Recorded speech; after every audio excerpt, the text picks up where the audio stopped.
Oh, this is different. Good morning, good afternoon or evening. Welcome to the Town Council County Liaison Committee meeting, today dated on April 20th, 2023. I call this meeting to order, and we have 10 topics to discuss this evening, so we'll go ahead and begin. First, if anybody has any requests to revise or delete anything on our agenda. Yes, so Chairman Cook, I know I shared this with you. So we, and actually one of our first items is about reviewing the liaison committee, like the policies and stuff, and one of which is that we have the agenda ahead enough in time to look at it. And so by the time it was publicized, we hadn't seen everything on there, but the town is not going to be discussing numbers 5 and 6. And so those won't be things that we'll participate in the discussion right now. Obviously, I think one is pretty obvious. The other one, we're just not prepared to discuss it at this time. So 5 and 6 would be the two that we're. Okay, so item 5, which is the Front Royal Warren County EDA negotiations, the next steps that you're requesting to remove. Mm-hmm. And number 6 is discussion of the IT federal loan. Yes, ma'am. So you're requesting to remove. With all that being said, and as we discussed earlier as well, that I'd like to make an action that we have our follow-on meeting sometime next week to discuss item number 6. Yes. With the town manager and the administrator and you and myself. Correct. Yes. Mm-hmm. So probably the best thing to do for that would be to have all 4 of us say which dates won't, because we have a council meeting. And then I have another meeting on Thursday. But anyway, yes, so we'll figure out the best way that the 4 of us can get together. And as we talked before, the reason why we want to have this discussion is because of our budgets and where we are in the process. So it's important for us to discuss that. Is there any objections to removing those 2 items off the agenda? I have no objections, but in light of removing that, can we add the HepTab LLC proposed proffer amendment to the discussion? Would you be willing to do that tonight? I don't have a problem. I know I watched your all's board meeting, so I understand. And if you want to add it as a discussion item and you all want to share your thoughts on that, that's fine. I know we have a public hearing on Monday night, so I don't know if it's appropriate for us to be, discussing our positions on it because we haven't had the public hearing yet, but hearing what the county has to say.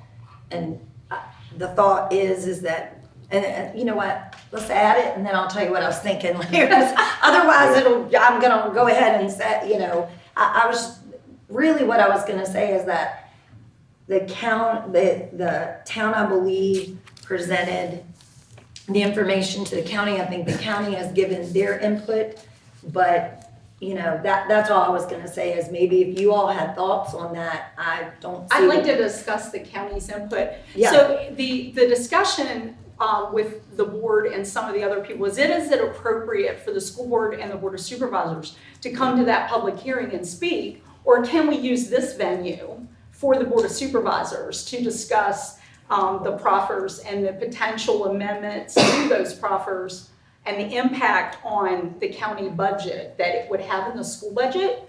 I think is appropriate to address tonight. And like I said, I would say that you all, if you want to share what you're thinking, I just don't know that I don't know that the town, I don't know that it's appropriate. Yeah, because it's hasn't gone to public hearing yet. Yeah, it hasn't gone to public hearing yet. We've had a work session on it.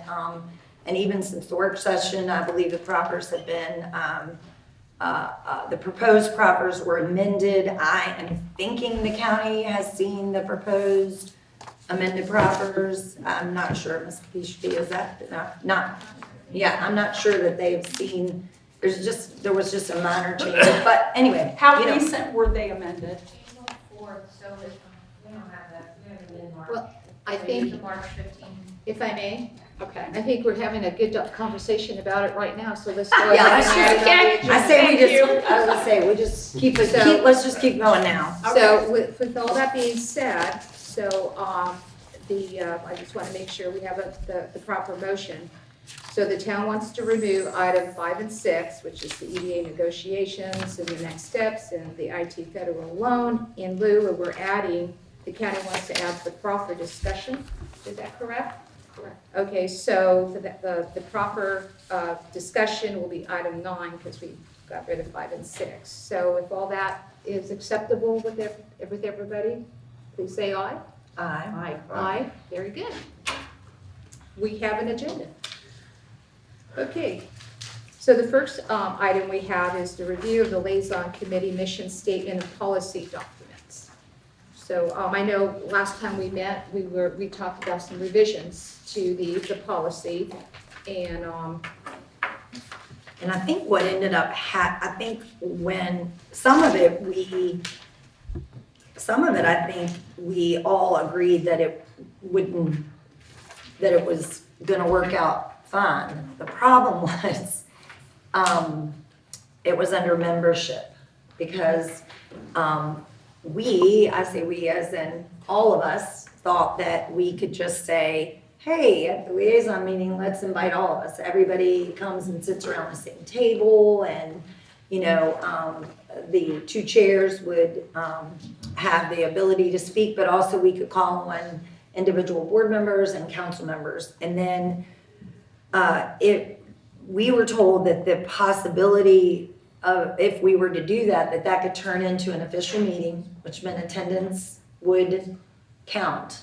And for us in our code, like if you miss so many meetings or a percentage of meetings, then, so that was the only part about that is that I don't know that we all understood that would, by changing it, would that change those requirements. So did I explain that well enough? I think I did. Yeah, But, that was our major concern, is that how it Yeah. would affect us. For as far as- example, we have a couple council members that aren't here this evening. One thought they were gonna be able to come and had some car trouble. And so if this were an official meeting, then they would be considered as absent. And after so many, if it's 3 absences in a row, you could be removed and, I'm sure, do y'all not have policy like that? We Like, do not. well, you all don't have like a sick policy, like an illness, like if you can only see, we have, in our code, there's like a percentage of absences, and you can only participate virtually, I wanna say 2 times, don't quote me, it's either 2 or 3 times in a year that you can participate virtually if it's for a reason other than an illness. So if let's say you're on vacation and you wanna participate virtually, you can only do that 2 times within a calendar year. And, so. We have that, except that ours is 2 times, but there's no removal option in any of our code. You are elected until otherwise unelected. So it's 3, ours, I believe that our code says if you miss 3 meetings in a row, then your fellow council members could suggest you to remove you, yeah. So anyway, so yeah, what are you suggesting? Because, we have the policy in front of us right now. Yeah. And the way it reads, it says members of the town council and board of supervisors are invited to attend all meetings and participate in discussions. So I look at the word invited, it doesn't say it's mandatory. Yeah. I don't think would fall in your policy. I don't know, I haven't read it, so I don't know how to interpret it. it's, part of it is if more than 2 of us are conducting business, that means that it's an official, it's a public meeting. Right, like But we're the already. fact that we're already public, Exactly. that Right. doesn't change anything. I think our biggest concern is that if it's discussion, it's one thing, if it's taking action on anything, so. Mr. Daly, you wanted to offer something, I can see. The more than 2 means that it's a meeting for FOIA purposes. Correct. Yes. but you're not in an official meeting capacity other than FOIA. The fact that Mrs. Colors and Mr. Mabe are here it makes it a FOIA meeting for the board, but it's not an official meeting. So it's The way you have advertised. it written here, I don't think that becomes an official meeting for either board body. It's just they are invited and you acknowledge it in our post out in the hall and at town hall that participants may include town council or board of supervisors member. Mr. Waltz, did you want to add something to the conversation? Yeah, actually, our town attorney advised us that this would constitute as a meeting, so therefore there would be attendance and you would need a quorum. And so, as we talked to legal counsel, there seemed to be more issues of bringing everybody together and constitute a meeting. So we can take these concerns back and talk to our legal again, but right now, that was their opinion Okay. of this meeting. So when you go back to your council just to verify, make sure we're all following the rules, would there be any problem in adding this language in, underneath the membership paragraph that says, the chair and or the mayor, because it depends on which member, will recognize members who wish to speak? So, because right now when I read it as is, it says that you're invited to all attend and all participate in discussions. So I just we wanted to add this language that if there's any other members who want to participate and have something to say, that we call on them Yeah, to just do like it. you would in a regular meeting. Yeah, so Yeah. we just wanted to add that, so. I Is think that probably, I think what Joe said, we just want to run it by legal just to make sure. In fact, even as we're discussing this, I'm thinking like, is there like an official, like VMF, is there somebody that you could, that you could almost consult with to say, is this considered, because as Mr. Waltz said, the other idea is, what would it take to be a quorum? You know what I mean? So like, do we have to have 4 council members to be here, otherwise we can't talk, or do you all have to have 3? So I don't know, I'm not a lawyer, but unless you're taking action, it's not an official, you don't have to have a quorum to discuss things. You are just discussing things. Unless you're taking a voting action, that constitutes quorum necessary. But to have a discussion, I mean, that isn't in the FOIA stuff I've ever read. We've actually Chairman? been, we've actually been told before, even before this issue, that, for example, if we were all in the same social gathering, that, if there's more than 2 of you discussing town business, then that's a discussion. So I'm just, That's a Mr. FOIA. Rogers, that's the impression we've been given. So- Okay, That's Mr. Rogers wants. So you can all go to the library this weekend, ma'am, to the Taste for Books. As long as, number 1, you don't know that everybody else is going. And number 2, you don't go there and start discussing your budget. You can't discuss town activities. But the fact that you show up at an event does not make it a public meeting. Yes. Yeah. Yes. Mr. Rogers wants. I just want to say that, and I do respect the opinion of our town attorney on this, but it is an opinion. And I think it's up to this body to determine whether or not speakers, as myself, as a council member, can speak without the FOIA regulations coming into play in terms of how I want to participate. I mean, let's be fully clear. When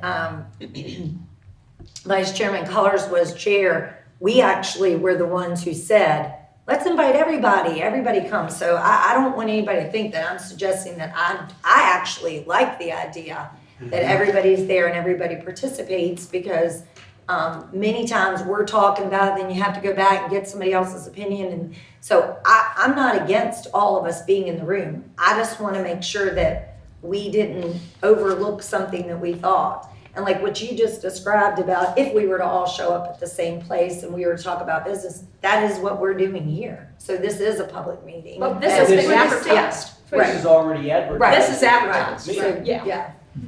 So with all this being said, Yeah, go ahead, I respect Yeah. your position, the wanting your attorney to take another look at this policy. So we'll just go ahead and put this item on hold Gotcha. until you get, your opinions and, And maybe by the time we meet again in July, we'd be able to be Be like, able to do okay, it, now yeah. we're ready to right, make a decision on that. absolutely. Okay, very good. Let's do- Not to belabor the point, but the other option is just to amend the policy. exactly. To say that That's a good these point. meetings shall not count as Absolutely. attendance Oh, requirements. that's a very good point too. Yeah, there you go. Because I don't think we Or have it. quorum rules, we could say that, yeah, that's actually, that might be easier than, So Yeah, I'll that- let you yeah, go back with that, and then we'll just revisit this at Sounds the good. next meeting. And we can consult VACO and you can consult VML, and they have people on staff who can answer these very complicated twist around the axle questions. Very good. Okay, we're going to go to the next item, is the review of the MOU for the use of the board meeting room. And I believe this was a town agenda item to be added, is that correct?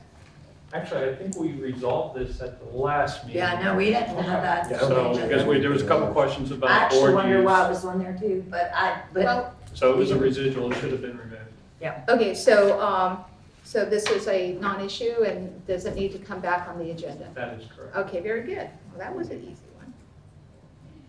Next item is the tourism business marketing plan update and next steps for DMO, and this was a county discussion.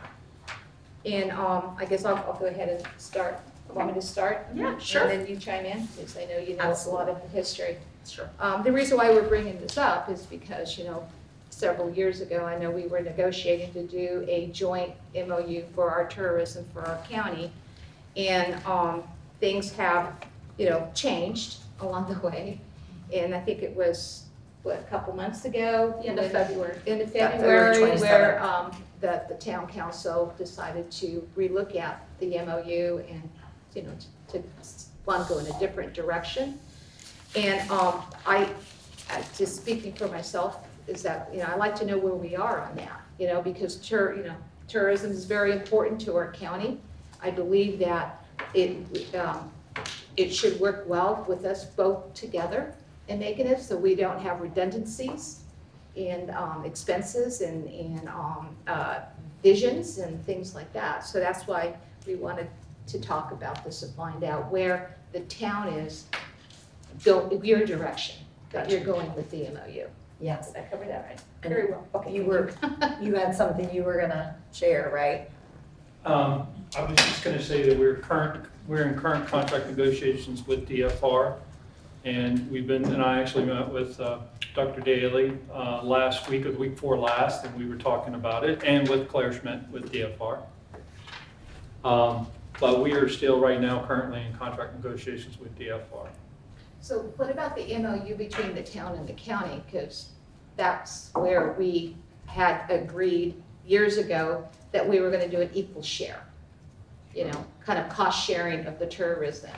And so where are we going with that? Are we gonna revisit our MOU and do some modifications, or? Yeah, it is my intent that once we get the contract negotiated with DFR, we'll come right behind and get an MOU with the county, because obviously all three parties need to work together to make this collaboration work. So, okay. I'm sorry, so, Mr. Wiltz, I appreciate that, but I think that that's kind of backwards. I think the county and the town have to agree to equal funding before DFR can execute anything. So I'm not sure how that would work. If we don't have an agreement, how does DFR execute on any agreement with you if we don't have an agreement to equally fund? Because frankly, it's just wasting their time. They agree to something, but we don't have an agreement, they can't exist. So I think that the agreement should begin here with the town and the county, and we should come up with what is it that we are willing to agree to, how are we going to execute on that agreement, and then we fund them. They're an independent entity, hopefully. That, I think the initiative was to create an independent entity that would be apolitical, that would go out on our behalf and be the tourism face to Virginia Tourism Commission and to the community. Mr. Rod? So. No, So what I was gonna say is, the MOU that we did have had the things that you just discussed. The part that slowed some things down was the visitor center. So I think we've all made that pretty clear, that was the part that the town wanted to continue to supervise and operate the visitor center. So I think that was the part that changed the MOU. I don't know that, and so that part about the funding would get tricky unless, I mean, as the county, you all are in if there was a 50-50 cost sharing, then the county would be willing to split the cost of the visitor center to operate, maintain employees and all that kind of stuff, or no? I feel like you guys are both looking at me like, that's why I'm like. So it's my understanding that the Virginia Tourism Commission, in order to recognize a DMO, you have to have a visitor center as part of that DMO. That is correct, right? If everybody else understands that the same? Okay, so in order for the DMO to be a recognized Virginia Tourism DMO, then the visitor center needs to come under their management.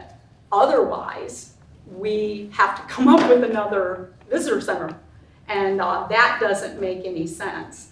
I think that there are particulars about the visitor center that can be worked out if we write them down or talk about what were the issues with the visitor center, because I'm pretty unclear as to what the town wants to do with the visitor center and how it wasn't happy with the previous MOU, and how we can rectify that so that the visitor center can fall under the DMO, and the Virginia Tourism Commission can then recognize us as an official tourism DMO.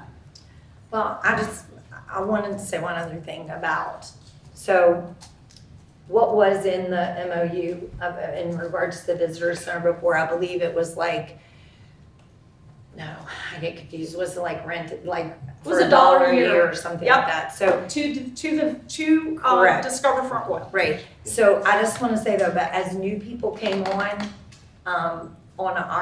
our end, if there wasn't an agreement to that, the town wanted to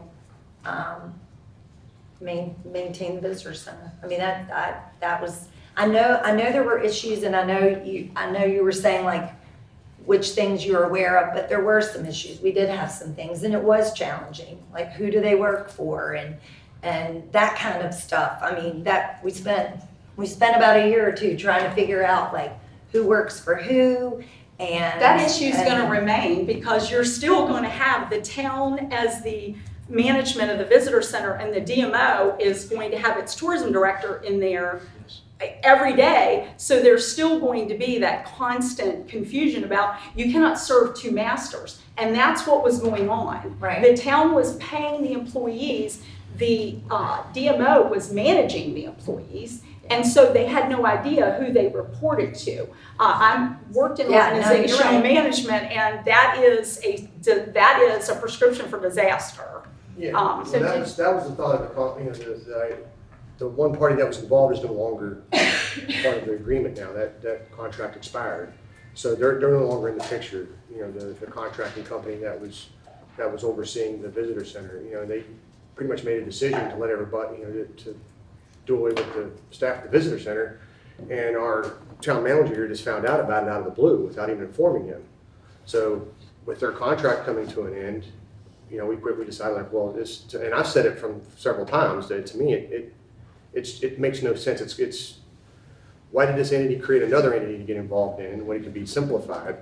And we decided, you're like, okay, you know, we didn't renew the MOU back in February, but we decided, you know, like, hey, you know, let's do something better. Let's simplify it, but let's do something for the town. Like we could have our agreement with DFR, because we all quickly realized, like, look, we're not bashing the DFR in anywhere. We want them to operate, but we want to operate on just better terms while we're there. I mean, I know they didn't really get a chance to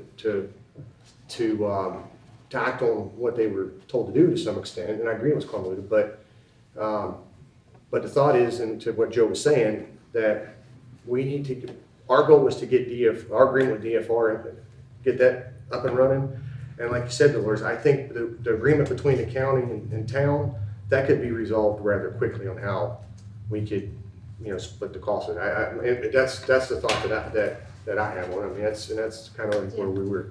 Skip, did Go on you with want to that, add you know. something? Not at this point. Not at this ma'am. point? Thank you. And I would like to hope that it could be easy. Yeah, that's so the hope is. But I'm not sure Yeah. because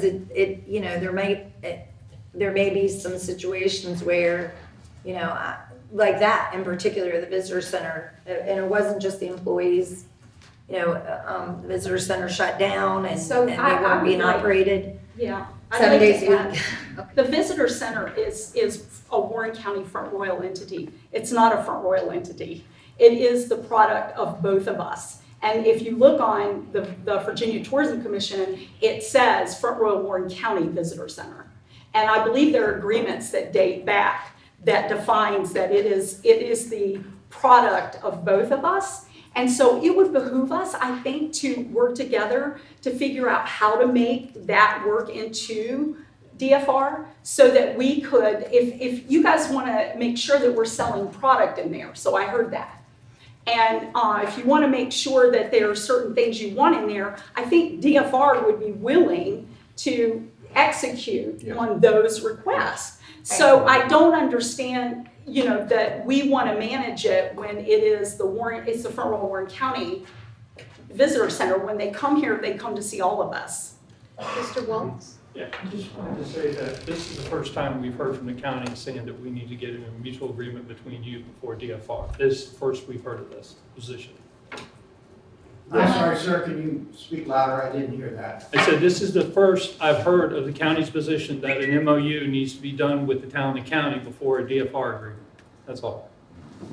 Yeah. And Yes, Norris. Joe's correct about that as far as, Yeah, we have been, yeah.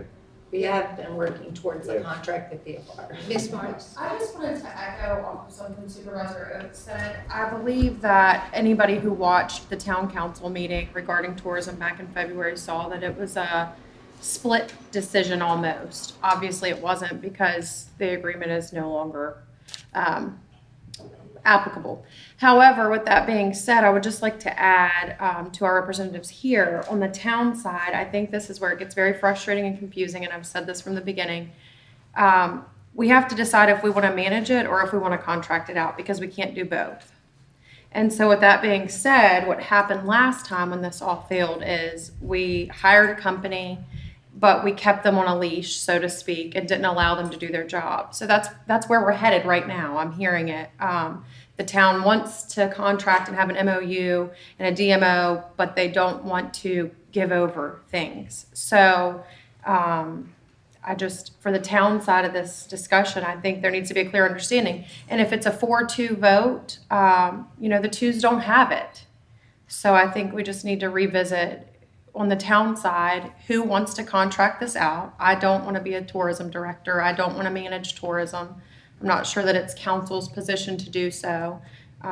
So we need to have a clear understanding there to move forward. And I think in regards to, and with respect to the visitor center, there is a lot of misinformation there. However, I think the discussions we've had is perhaps there be a credit for the funding for the town's portion of that because we pay the electricity bill and the maintenance and things of that nature, which do become costly at some point, especially when we're operating at a higher capacity and a full-time being, heat and air, electricity, water and sewer, things of that nature come into play. And that's different than employees. Yes, I just don't think that's covered in our former agreement either. Right.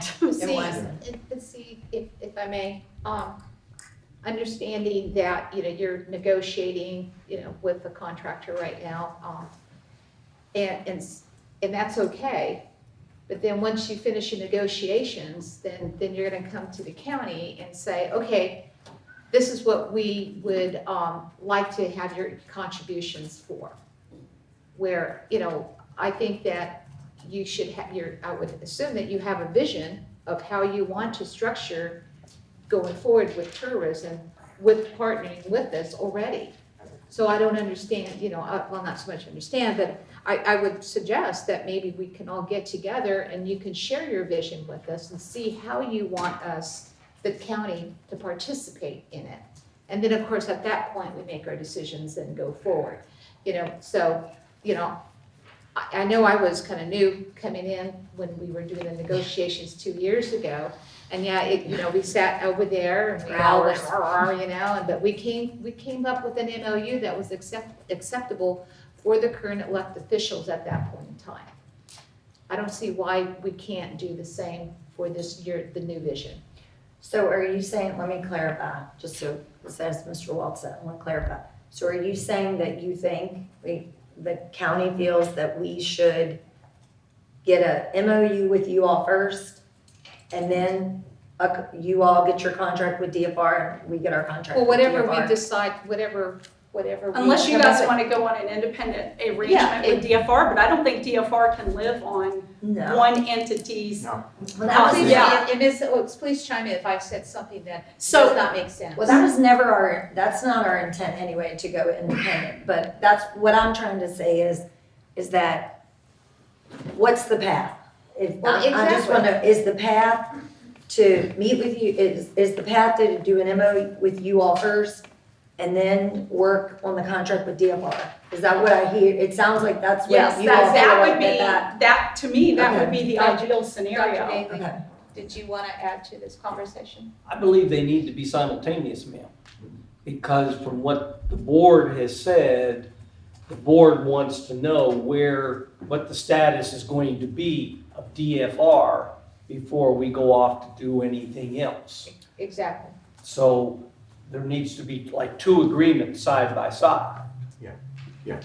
Madam Chairman, and I share Supervisor's comments as well, and following up on the mayor's comments, I believe the best thing that we can do right now is to have the mayor and our county representatives sit down and talk about what that vision is Exactly.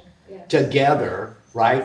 And work out, do we need independent MOUs? Can we share an agreement together where it's not necessary? But we need to agree, and I would hope we would agree tonight on steps forward to move this thing along. I think it's very, very important. And I think the supervisor and I, as non-voting members of DFR, we're very, very interested.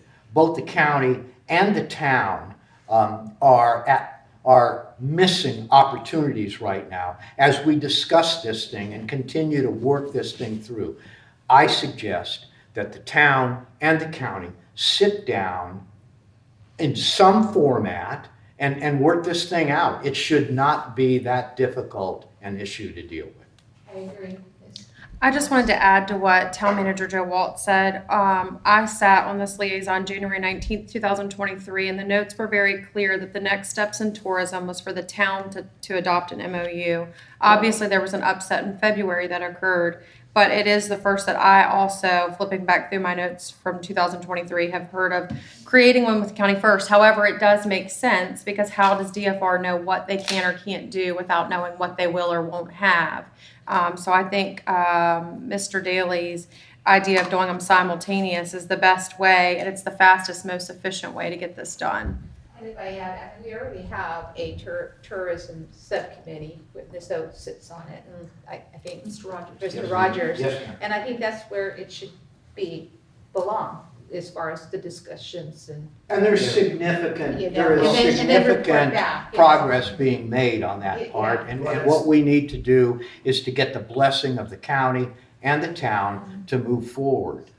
So I would suggest that the county and the town figure out a time to meet, work out this. I would like to be a part of it. I'm sure our supervisor would like to be a part of it as well, and resolve this issue. So. Yeah. We've been visioning for 3 Well, years. so. We'd like to, I think It's not we got difficult. a vision. Okay. That was what we as a council, I said, like Joe and everybody said, this is the first we guys heard about this, about doing parallel. But the thought was amongst us that, working with you guys would be fairly easy, you know, to come up with the MOU, because we got a lot of it already in place.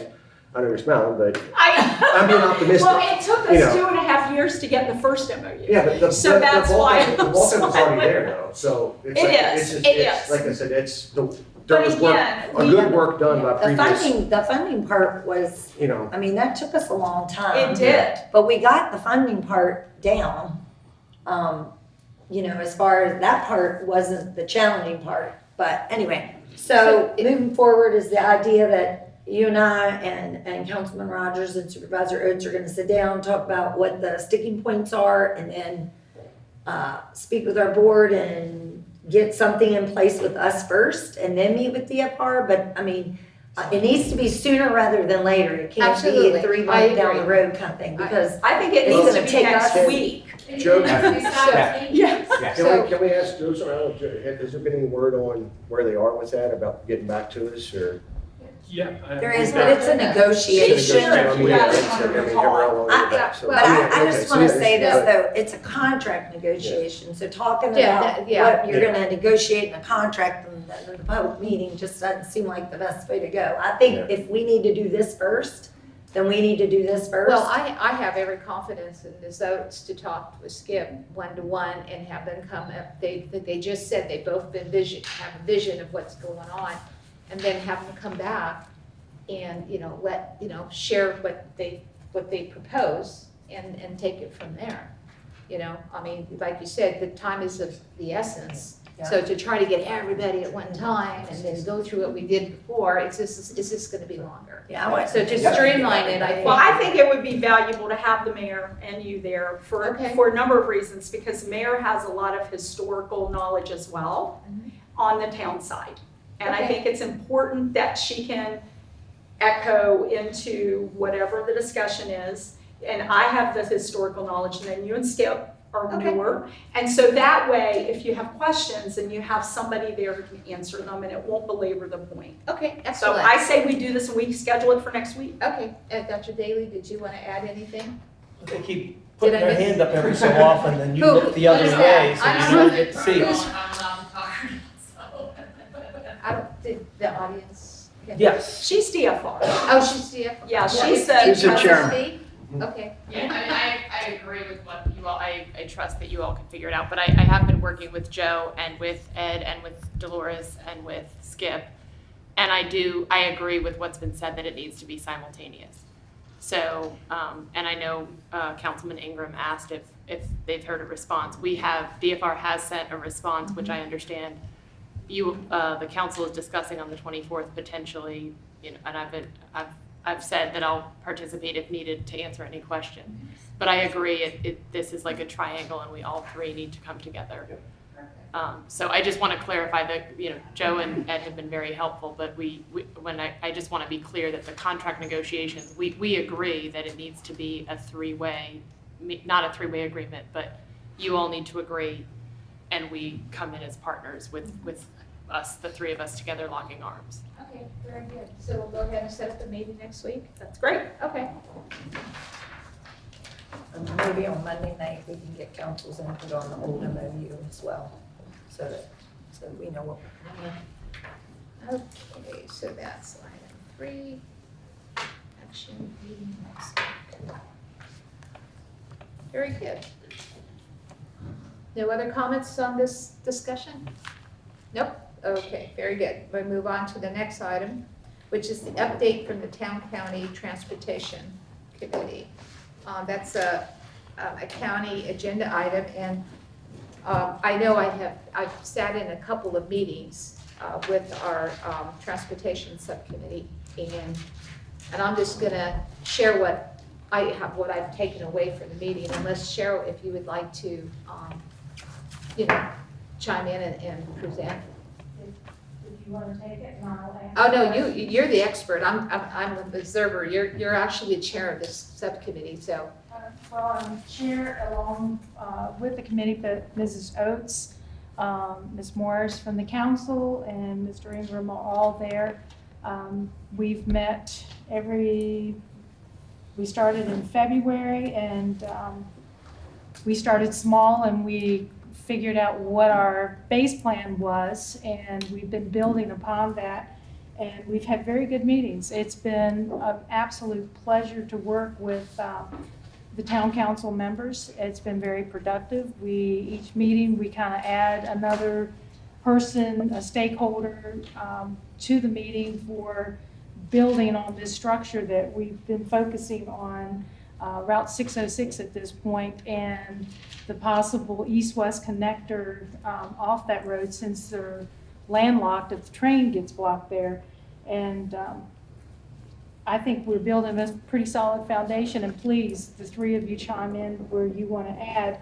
Not trying to go into great depth, but we've been talking with developers that have land along that area, VDOT, and they've been, we're gathering a lot of information. Lauren from the town planning's been there, Taryn Logan from our, she still wears many hats here, so with her historical knowledge, and I just think we're doing, I'm very pleased with the progress that we're making towards trying to figure out what to do, how we're going to fund it, and that's the big one. I think the funding seems to be the tourism issue, and we haven't gotten to the funding, but we're hoping VDOT's going to be a big part of that funding, and the developers as well along there. So we're trying to minimize as much as we can the impact on the locality with that. And So is it Amber?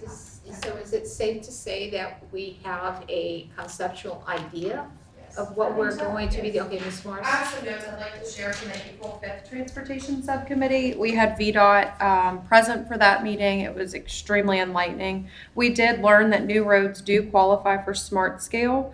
It just has to show the need for the road with a supporting study, and it's not a very competitive program.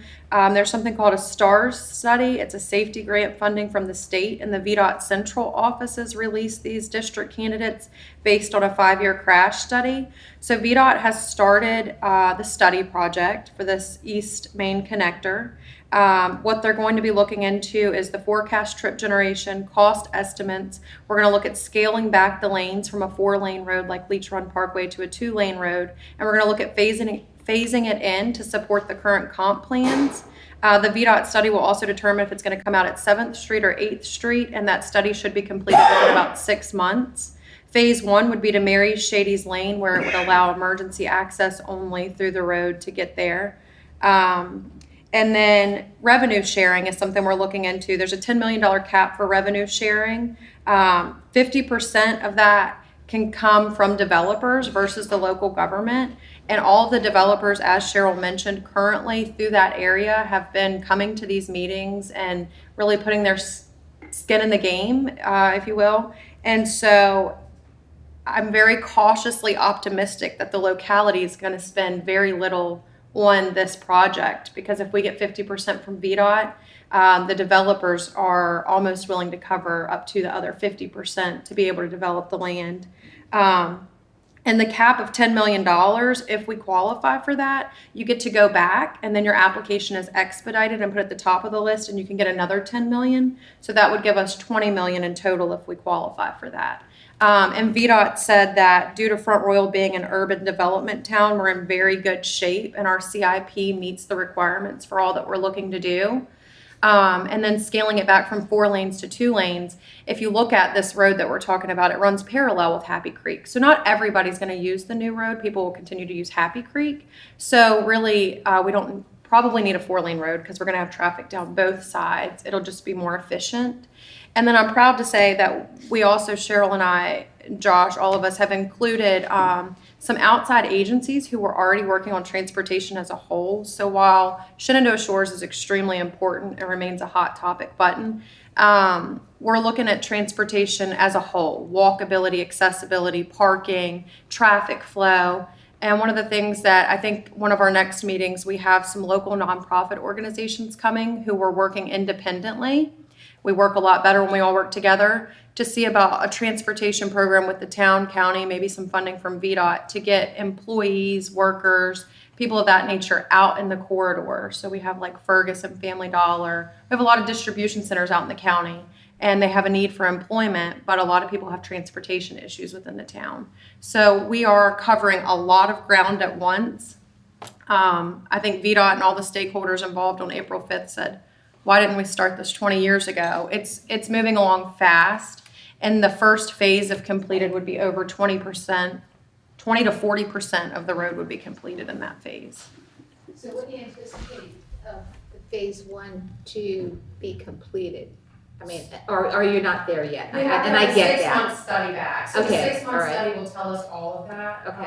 I mean, realistically, a project of this size without VDOT's participation and the stakeholders putting money up, I mean, this is like a 10 to 20 year project. For phase 1? No, for its entirety. Yeah. But, you know, it's really hard to pin a timeline down. VDOT did say, as the stakeholders sat around that table in front of them and said, tell us what you want. I mean, it could be completed within 5 to 10 years, which is extremely fast. But You're looking at the study will phase tell 1 and us. phase 2, Yeah. but you haven't. Yeah. You haven't. we just know that phase 1 would be to Mary Shady's Lane. Right.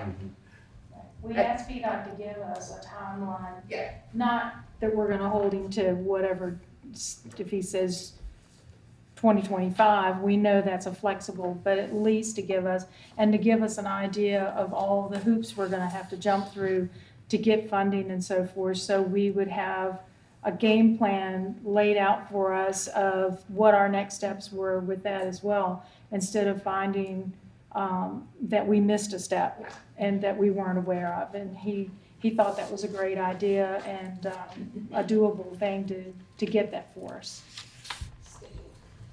Madam, so just for clarity, is it my understanding that you're saying that it will be somewhere between 10 and 20 years for the east-west to be No. completed? That's what I'm hearing? Without the developers' funding, that's how long a project of that size would take. Okay, With their okay. participation and Great. funding, we're looking at half that, so maybe, but 5 to 10 years? until the study comes back, we can't say for sure, but yeah, I mean, so the way that the revenue sharing works is it's 50% VDOT and then 50% wherever else, Yes, either the ma'am. town and county, the Yep. developers.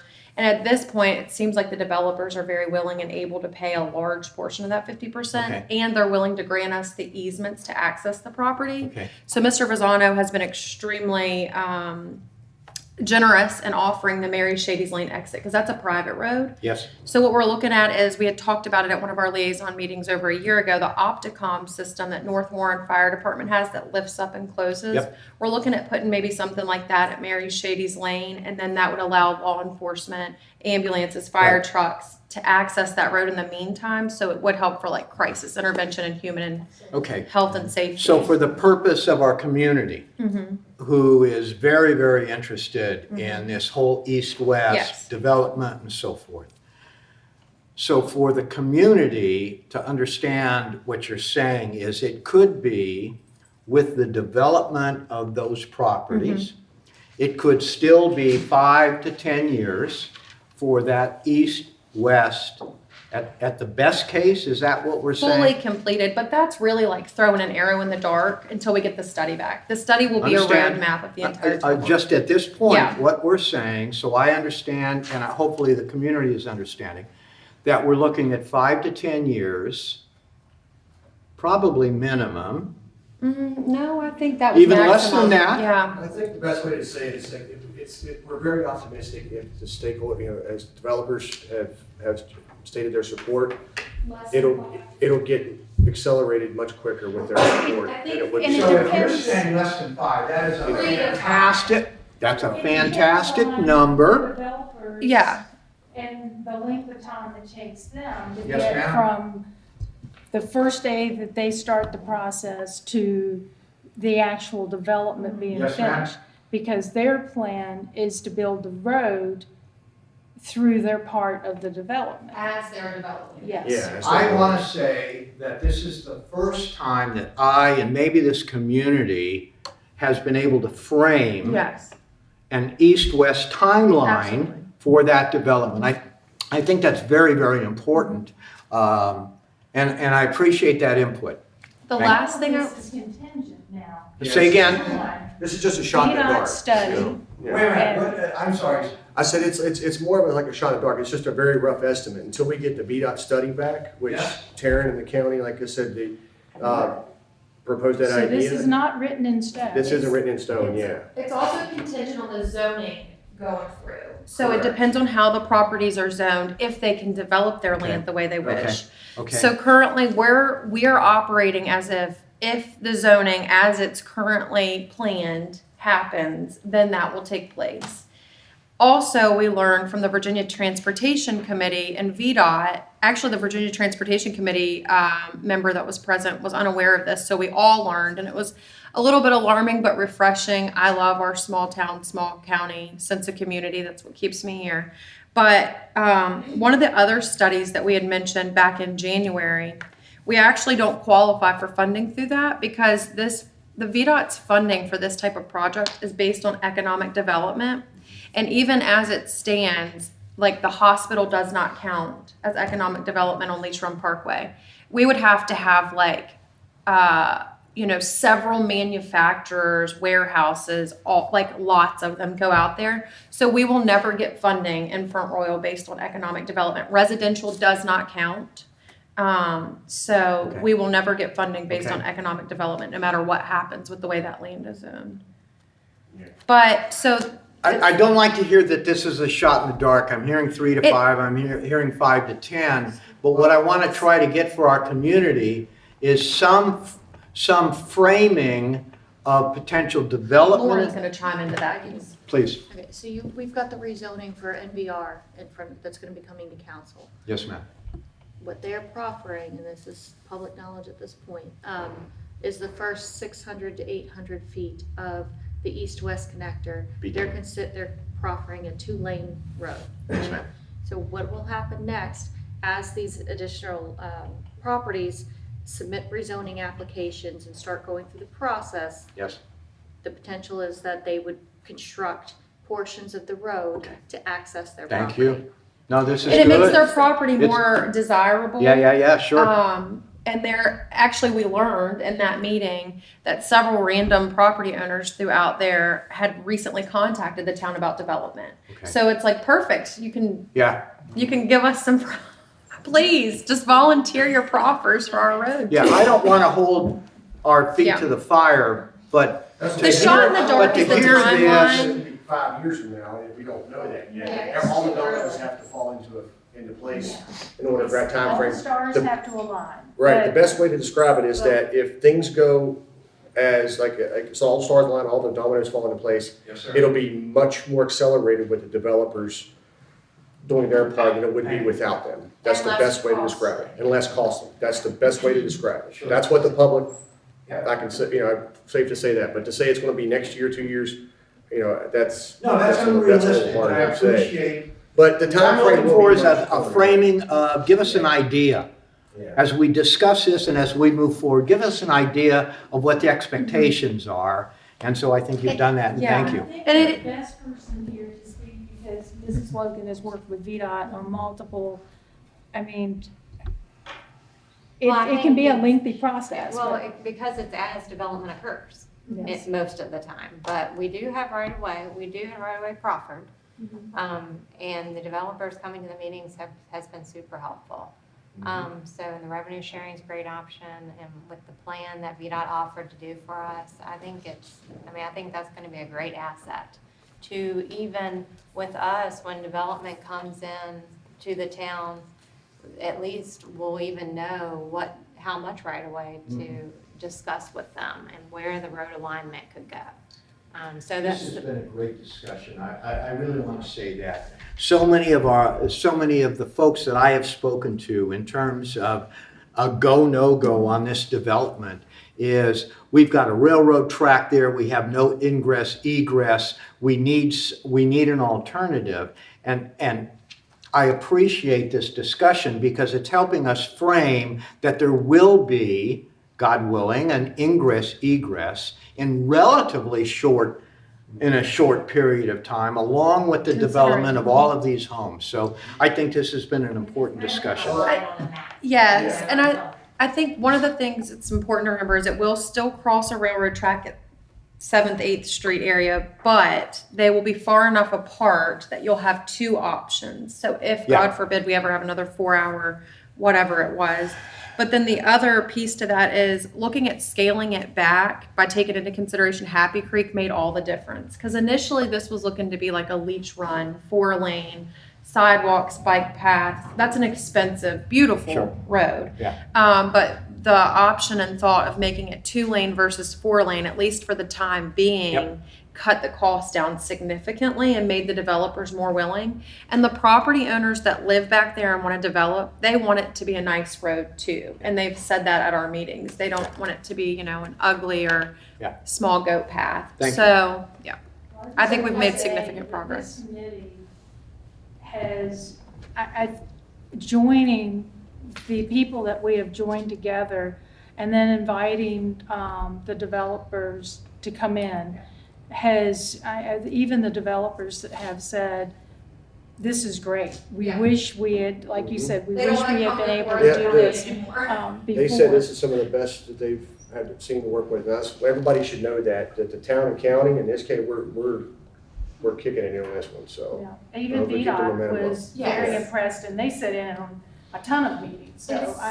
I appreciate Lauren and Taryn coming in and adding their expertise, because it's a collaborative of, of everybody's effort here, and without it, I don't think we would be this far along. And I just want to say how much I appreciate it and look forward to continuing, because this is what it takes to make our community better. And I hope we can get it done for tourism as well, and I think we can. So, thank you. I was just going to add that Lauren and Taryn have been extremely helpful throughout this process. They submitted actually a joint request to VDOT to get the study done on behalf of the town and county. And that study, Taryn touched on it high level, but it's essentially, it prioritizes us for VDOT for their funding because they did the study. And then B, it gives us essentially free study. We don't pay for this study. And then to Skip's other point, I know it's really frustrating. In my time on council, I've heard, if you develop it, then this will come. Develop it, and then this will come. So it's kind of like we're doing it simultaneously now, which is really nice. I think it was NVR, one of the developers that sat at the table at the last meeting, which several of them did. They said, we wish we would have met with you guys before we ever came to you with zoning plans, because we hear you loud and clear and we know what it takes to get this done now. And it really gives them a better understanding of what we're looking for as a community. The other thing that I'd like to know is the phase 1, having the emergency access road. Are we going to act on that sooner rather than later? Yeah. Okay, so, because that's what the community, Yeah. that's why we started this, is because of the big outpour of the community saying that there was, one entrance in, one entrance out, and they were worried about their health and safety. So we have a temporary, thank you, Cheryl, we have a temporary means for emergency personnel at the 66, at the 66 interchange right there where Christendom's property is. It's flat enough for, an ambulance to be parked back there. And that's, if there's not like a mass issue, God forbid. But the developer actually for allowing, because, Mary Shady's Lane is a private road. And so they actually sent us an email today. They're going through, they've had traffic studies done for well over 10 to 15 years. They've paid for all of that with their own money, and they're going to plan to share that with the town and county next week. And it's just, that's another huge cost burden off the taxpayers. So we should have an update from him next week. And then, it's moved along fairly quick, but yeah, we have temporary emergency access, and then we're looking for a short-term, very temporary. And I invited Fire and Rescue to join our next meeting. I did sit down and discuss what we had discussed at our meeting, and they want to tweak that a little bit, so Okay. they're going to come to our next meeting.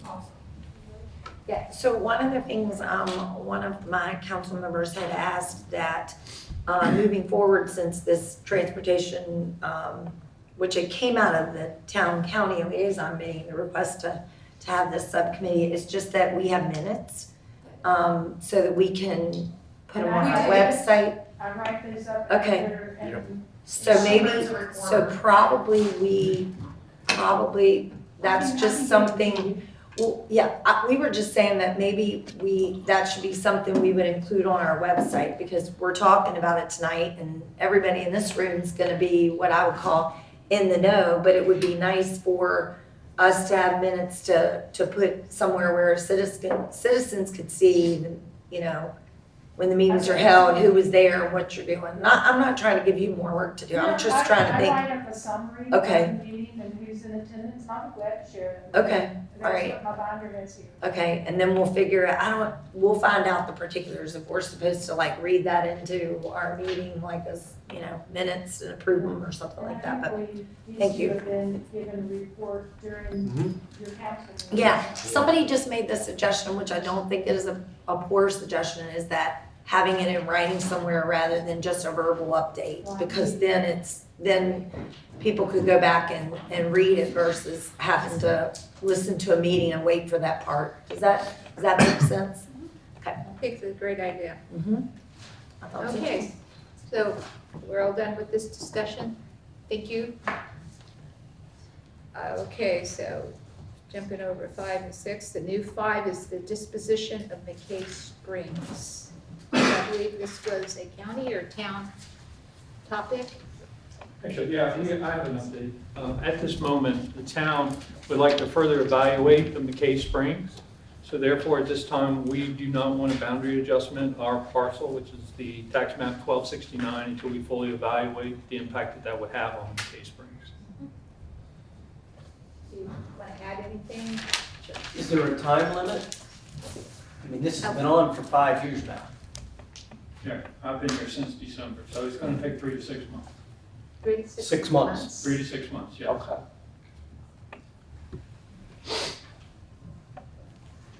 Is there any other discussion? Nope. That's good.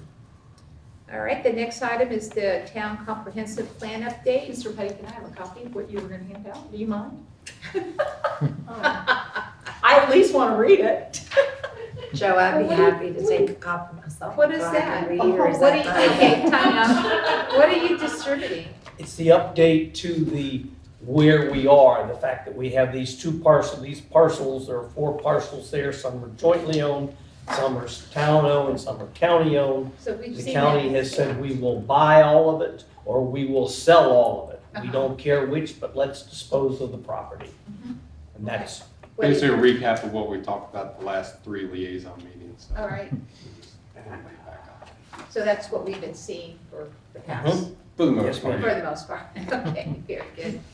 Thank you, sorry. Do you want us to comment on that more? Because I just want to say, because remember, I think, as Mr. Walt said, just, doing an evaluation for the impact on the water, you guys are aware that that's, water, could be a backup water source for us. And we want, I know you all have expressed concerns about water since I've been on council. So we just want to make sure, if there are any impacts to any development or, just obviously, I think you all understood, but I just want to make sure in case anybody else was wondering. I don't want them to think we were just like, we're putting it off, putting off. We just have been, that actually came up recently. So anyway, that was 5, right? Yep.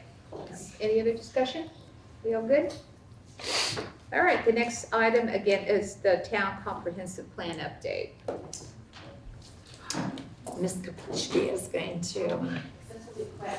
Last night, our planning commission held a public hearing. They decided to postpone until May 17th, I believe, is their next meeting. They wanted to see the final draft for certifying it and sending it to council. So council should have it in June. And then at this point, we will start working diligently on the zoning ordinance. Any questions? So it's May 18th? 17th or 18th, whatever the. Yeah, so the county, are we looking at the town comprehensive plan to integrate with the county's comprehensive plan, or are they gonna communicate, or are they gonna? They be- communicate, but they're two separate documents. Got it, okay, just wanna, Town has to adopt one, county has. and then the county will, okay, very good. Any other questions? Where are you guys at in your comp plan?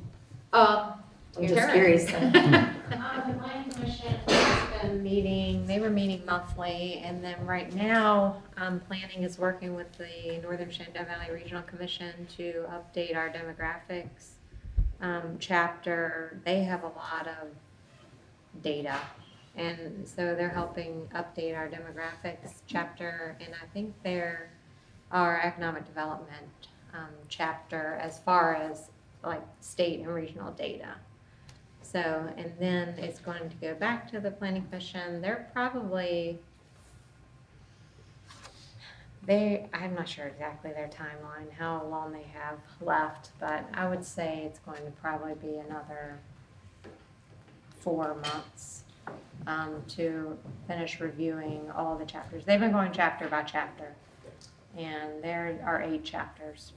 So it's a lot of information, but they've been working hard on it. So we're not nearly as far along as the town, but we're doing it in-house, and they're just, the regional commission has graciously been helping us. Strange question, when was your all's last comp plan? Well, Compared to ours, that's not, ours has been a long time. Well, 2013 is when we last officially adopted it, and you're supposed to begin reviewing and updating it within 5 years after. So we did start, 5 years later, which I think was 2018, we did hire a consultant to do a strategic vision session to look at our implementation section in the comprehensive plan. So we started this review really back then.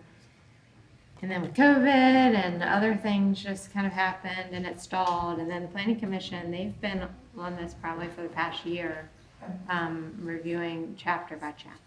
So I was gonna say, Josh, you were on the planning commission for when the town started, and it's been quite a while. Mhm. Originally, it was like an 18-month window, but it's beyond 18 months now for us too, so. But I do believe that anything that's worth doing, we should be doing it well. So if it takes a little bit longer to get it right, I think that's a good thing, so. Thank you. And can I ask a question about the town and the county's comprehensive plans? Is there a point at which the collaboration happens where you determine if you have the same vision?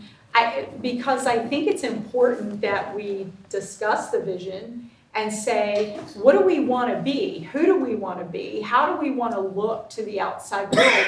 Is tourism, which is our #1 industry, a priority? And if it is, then should it be the star of the show in some cases in the plans, in both of our plans? In order to maintain our rural character, which is what I hear from everybody, we have to come up with a way to underwrite taxes so that we don't have to accept big development. Believe me, they're on their way out here. They're marching.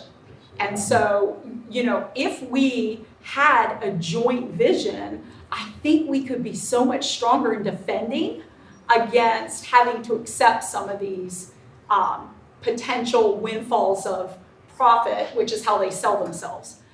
So I don't know, is that part of the process or no? If I can chime in a little bit. Yep, go ahead, Josh. I'm speaking with my planning commission hat on when I was a member of that.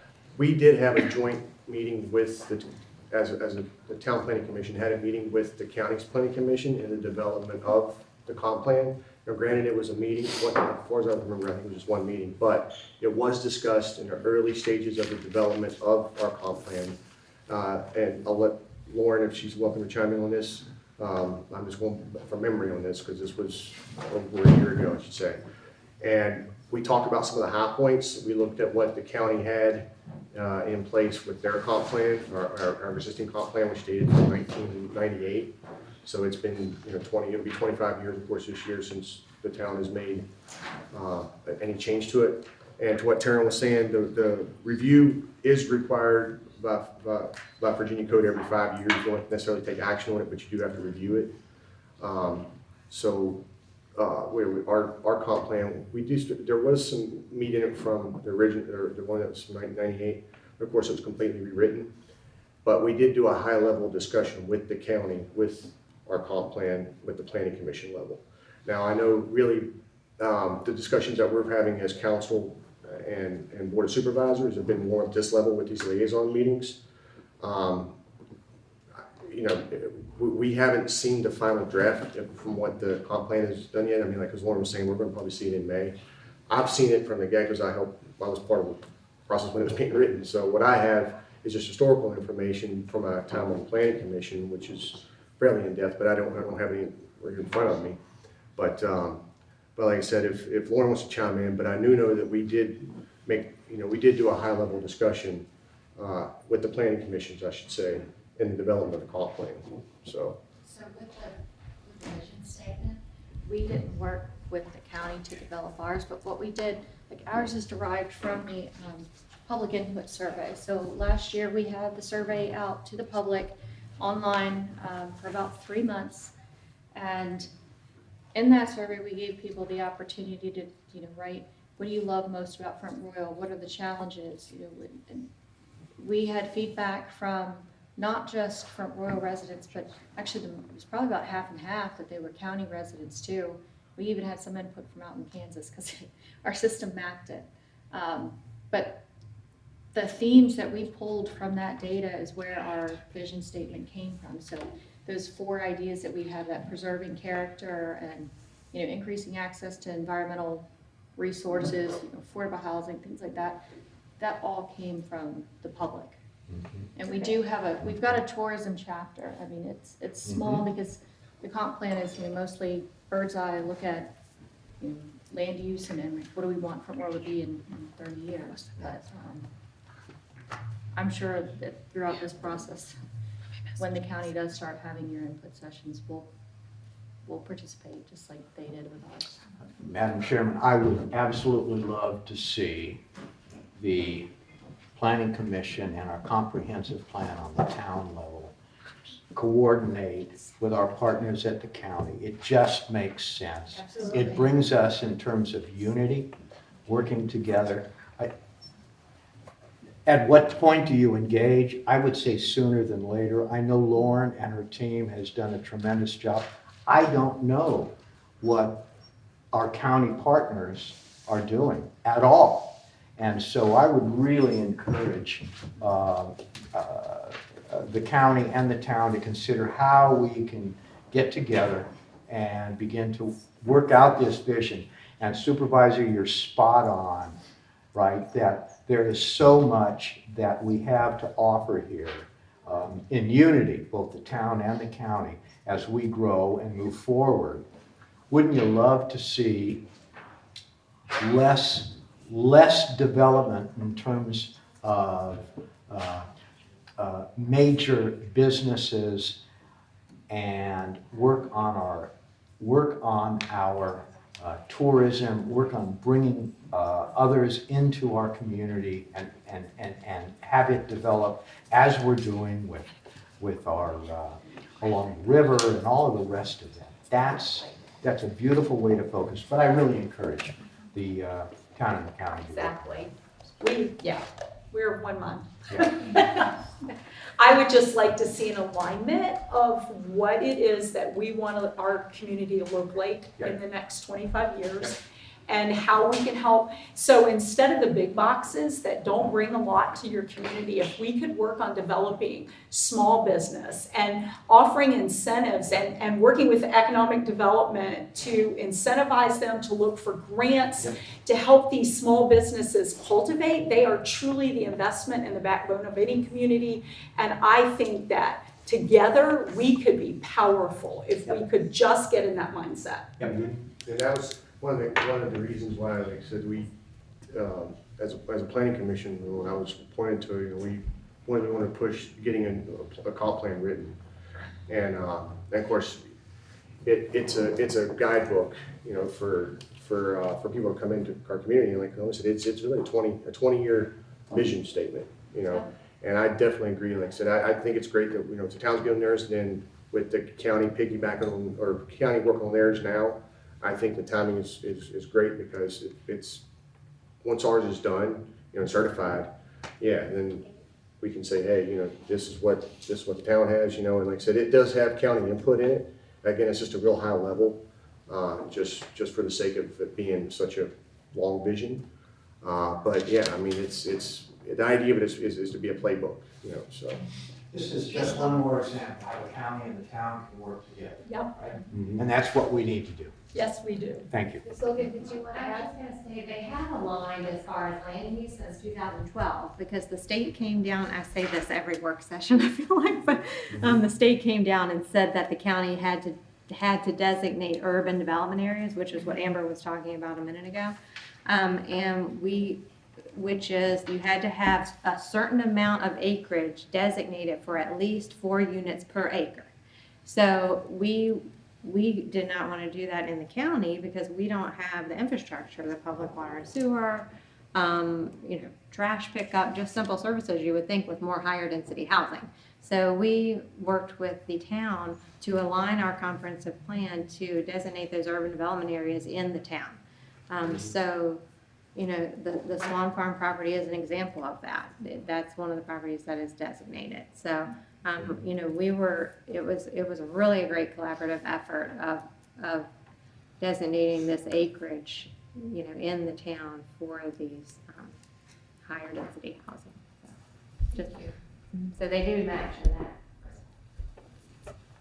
But going forward, I understand that, you know, to integrate the visions and making sure, well, not so much making sure, but hoping that the visions are properly integrated in most documents. And not have one document going off over here and the other documents going off over there. It needs to, well, we should try to, you know, tie it together. Again, to your point, Skip, is to show the unity that we're working as one, as a whole. Yes, ma'am. You know, so. One of the things that I had said, I don't know if I said it here or if I said it to individual people, but, and I'm sure the planning commissions for both the town and county will want to shoot me, but I really think even if it's just once a quarter or once a year or whatever they'd be willing to do, like to have a joint meeting like we're doing, and just talk about the things that, you know, that they're seeing. I mean, to be honest with you, like short-term rental, things like discussing those types of things and other, things that are on their radar that they can discuss patterns they see and things like that. And I mean, maybe it's just more, you know, anyway, I know we can't request it, or we can't require it, but I do see the benefit of that. And I forget who I've talked to about it, but I've talked to somebody about how I thought it would be a good thing, but anyway. No, that's a good idea. I mean, as I was a planning commission member, for the short-term rental, for instance, we copied a lot from what the county, we took y'all's work and made it ours. So that happens. I mean, that's the best way to align, right? Because it's like, okay, so it's. No need to Yeah. reinvent the wheel. So again, that's the town and county working together. Exactly. In a positive way. So it's like, we line up that way. And Taryn brought up a good point with that liaison meeting that we had with the comp plan. She did bring a lot of information to that meeting. She came with her homework. She and Matt both did and said, here's what we got right now. And the focus of that was really the land use portion of it, even with as a planning commission standpoint. I mean, that's really the meat of it from that perspective. Of course, we as a town council member and board of supervisors, you know, we have a much broader picture of it. But like I said, there was a good collaboration in that regard, I should say. And now that we're at this level now with the town completing theirs, it's definitely got to work with the county and getting y'all to the finish line. And my optimism is saying that with ours, hopefully it'll help you guys with y'all's. So we can, you know. If we can ever get to it. Yeah. If we can ever get it Yeah. in front of us. Okay, thank you. So we're going to move on to the next item, which is the redundant water line update. Thank you. I have Robbie Boyer here, Director of Public Works, who's going to give us a quick update. I'll run the slides for you, Robbie. You ready? So a little bit about the redundant water line project. CHA Engineering or Consulting out of Blacksburg, Virginia, designed the project. Snyder Environmental Services out of Kearneysville, West Virginia is the contractor doing the project. The biggest part of the project is eliminate or reliance on a single line serving Route 522 corridor. Obviously back years ago we had the break dirt crooked run behind the pump station. It took a couple days to get fixed because the creek was up. By doing this, it'll provide complete redundant water line clean out to the fairgrounds tanker. Project originally started back in 2011 as an agreement with Dominion Power to supply water to the power plant in the corridor. It was recently approved last year on October 24th by Town Council. This project is installing 26,000 linear feet of 12-inch pipe. They are still currently waiting on the pipe. It's about a 12 to 16 week wait on the pipe. It will include a new 2.1 MGD booster plant. We're actually going to put inside another secure facility that we own. I'll get it out. This will allow for future use out in the corridor and us to expand. Cost project was $18 million. We did have to obtain 23 easements from different property owners. Construction is 1.5 to 2 years to get everything completely wrapped up. We're hoping by July of 2024. There is 5 smaller segments that'll help out with everything that's in the corridor now. That runs along 522. One of them is Winter Circle. They're behind the jail. Everybody knows we had a water break on the toilets backed up. So hopefully that'll eliminate that for the future. Out by Cisco and a couple other places off Ball Drive and through there that didn't connect. So that'll take care of all those to keep them in order. There is 3 railroad crossings. Crossing under 66. This one actually just ran into a void last week. So they have a geotech specialist coming Monday to do some core samples. They got about 220 feet in, about the fence line, and hit a void. Lost pressure to the drilling head, so they're going to see if they move over. Maybe that will do it, or we'll have to switch maybe to micro-tunneling or something else. So we'll learn more about that in the next couple weeks. We are crossing the Shenandoah River. We went with micro-tunneling. It was more expensive, but it was a lot safer bet, especially with all the karst conditions out there with 2 quarries and all the rock. That way to be safe. We did upsize it from 12 to 18 under the river just to allow for future, to give a little bit of improvement there if need be. I was going to say, on both sides of the river there are pits. Out on the golf course side today, we're down to 18 foot. So we have another 30 foot to go. It's 32 foot wide. The Windy Knoll side, we're down 14 foot. It's got to go down to 59 foot. So we still have ways to go on that one. It's 24 foot wide. And the plan is hopefully start micro-tunneling beginning of June. Right now, they started on those pits March 31st. So I mean, they're actually moving pretty good for as deep as they are. Robert, can you explain what micro-tunneling is? It's almost just like a jack and bore. They use this different setup that's safer. Any blasting? Yes. So we actually, all the blasting is done on both sides of the river. Okay. But there was 1.5 miles of blasting up the power line in different locations because of all the rock. But yes, so we're still actually blasting here and there some. Yeah. Is that, but yes. But both sides of the river, all the blasting is done, all the drilling is done. So yeah, now they go to just dig. And, Well, it's all done. well, as far as the blasting, Okay, yeah. on each side of the river. Yes, sir. The power line's just about done. They probably got 2 or 3 more blasts on that, and then it'll be done. So, yep. So we're about a little over a year away. Yep. Hopefully. Yep. Yeah. Yep. Thank you. Mr. Boyer, I have a question. So on the 522 corridor, there's digging on the west side. Is that the redundant line or is that another? Somebody told me that was a sewer line. Mm-hmm. We have a $6 million sewer project, and some of that is out in the Crooked Run area. Okay. We're actually maintaining sewer is what we're doing. It's part of our consent order through DQ. So we're actually sealing manholes and sewer lines on that side of the road. Okay, so everything on the west side then is not the redundant water line? No, like all down behind Crooked Run, all that is actually all sewer. You're from Blue Ridge Shadows, like all dug up down through there to Yeah, even the springs, McKay Springs, there's a area where they've dug up. Yeah, a bunch of that is sewer. That part right there along McKay Springs, you talking about along the road? Yes, sir. That's water. That's water. That's water. When you get up behind Crooked Run and all through there, that's all sewer down behind like the Target and down in those ravines. The I'm sewer sure runs you've are on the spoken creek. to I'm sure you've spoken to a couple of our constituents who were concerned about that. Yeah, we're still dealing, yeah. Yeah, okay, yeah. I'll leave it at that, but yeah.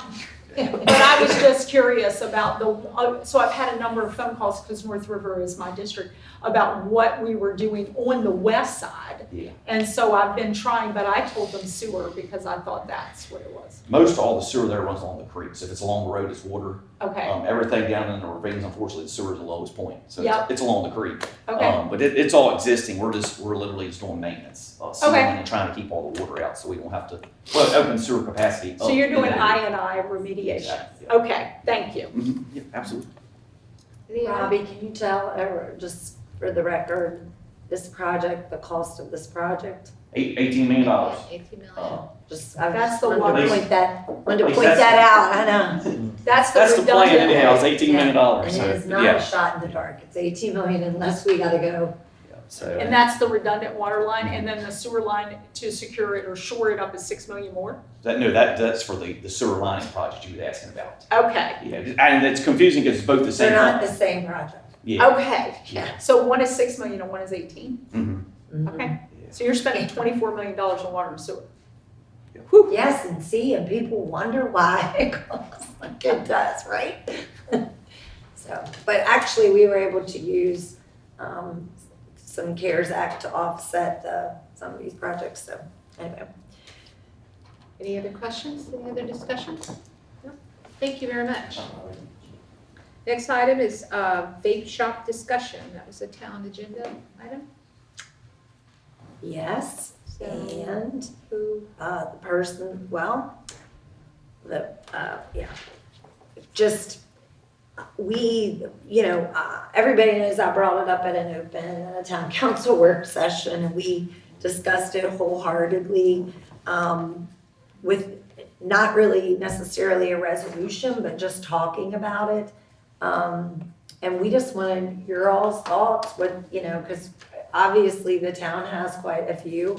How many vape shops, vape stores, depends on what you call them, do you know exist in the county? Does anybody know? There's two, There's and two. they're in Riverton Commons. Okay, two, just two. Yeah, two in Riverton Commons. we've got 13 or 14.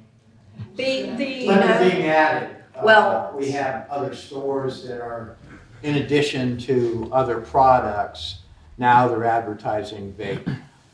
New one on South Street, for example, is an example of one that has opened up and now is advertising.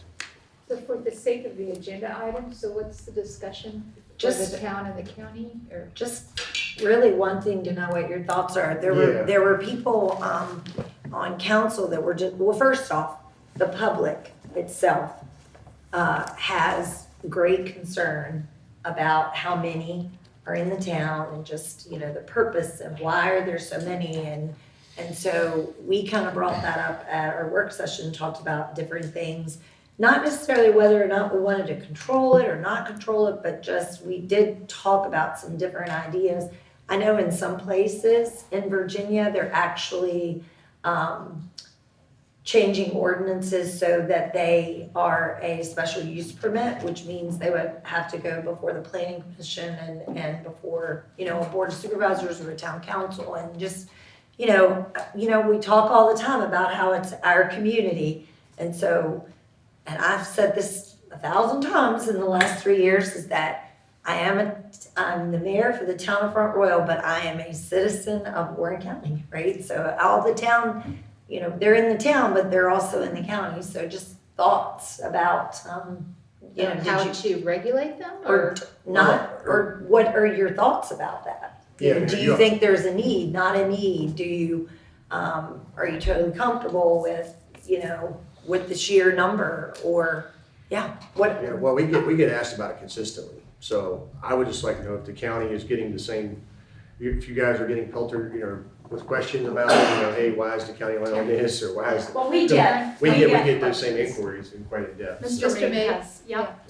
I don't have a question. The comment that I get is, one of the first things that people see when they drive into this town is vape shops.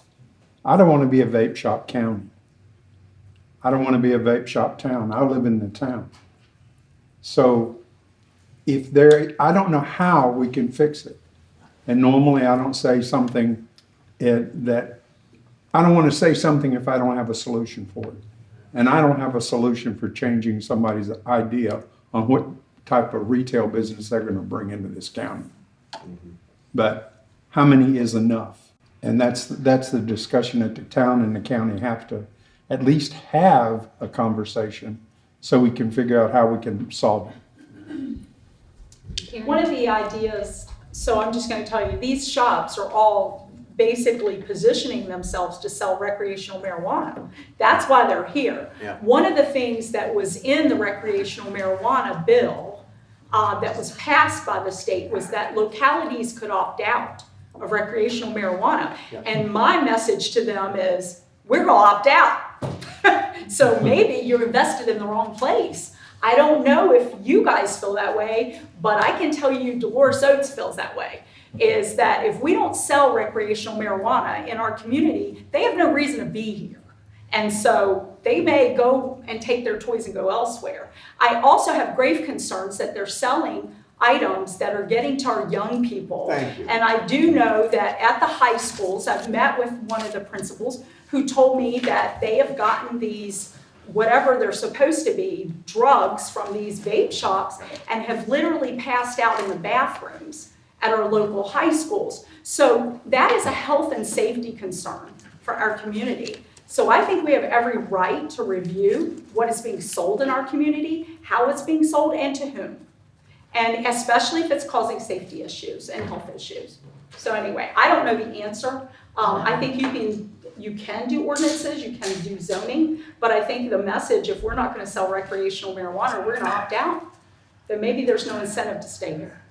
Well, we actually, along these same lines, we actually had a citizen come and speak in front of our town council during public comments, who actually is a business owner and really educated all of us on his business and the fact that that was not his intention. Would you agree that it would? And if I can follow up Yeah. on that, Mayor, I met with that individual a couple of days after.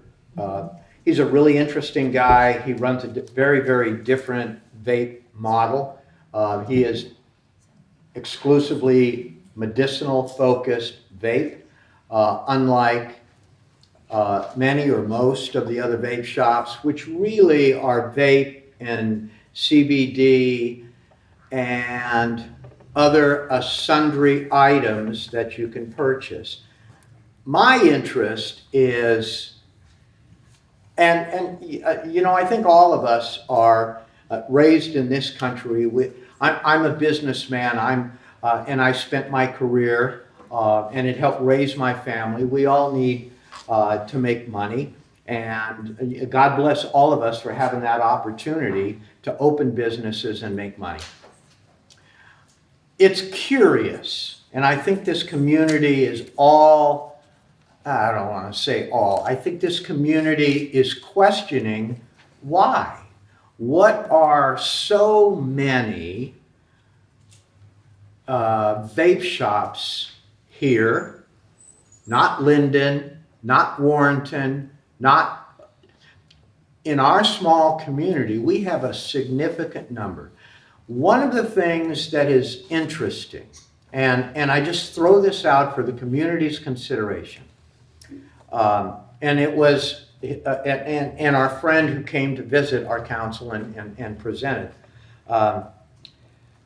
when you buy vape material, the state of Virginia, unlike other things, adds tax prior to sale. So if I buy vape products wholesale as a business owner, if I buy product, the tax on that product is added when I purchase that item. a number, and I can't say yet. I was looking to FOIA. I've run into trouble with FOIA, and I'm doing it myself. So I'm researching businesses that are not only operating in Virginia, but operating in other states.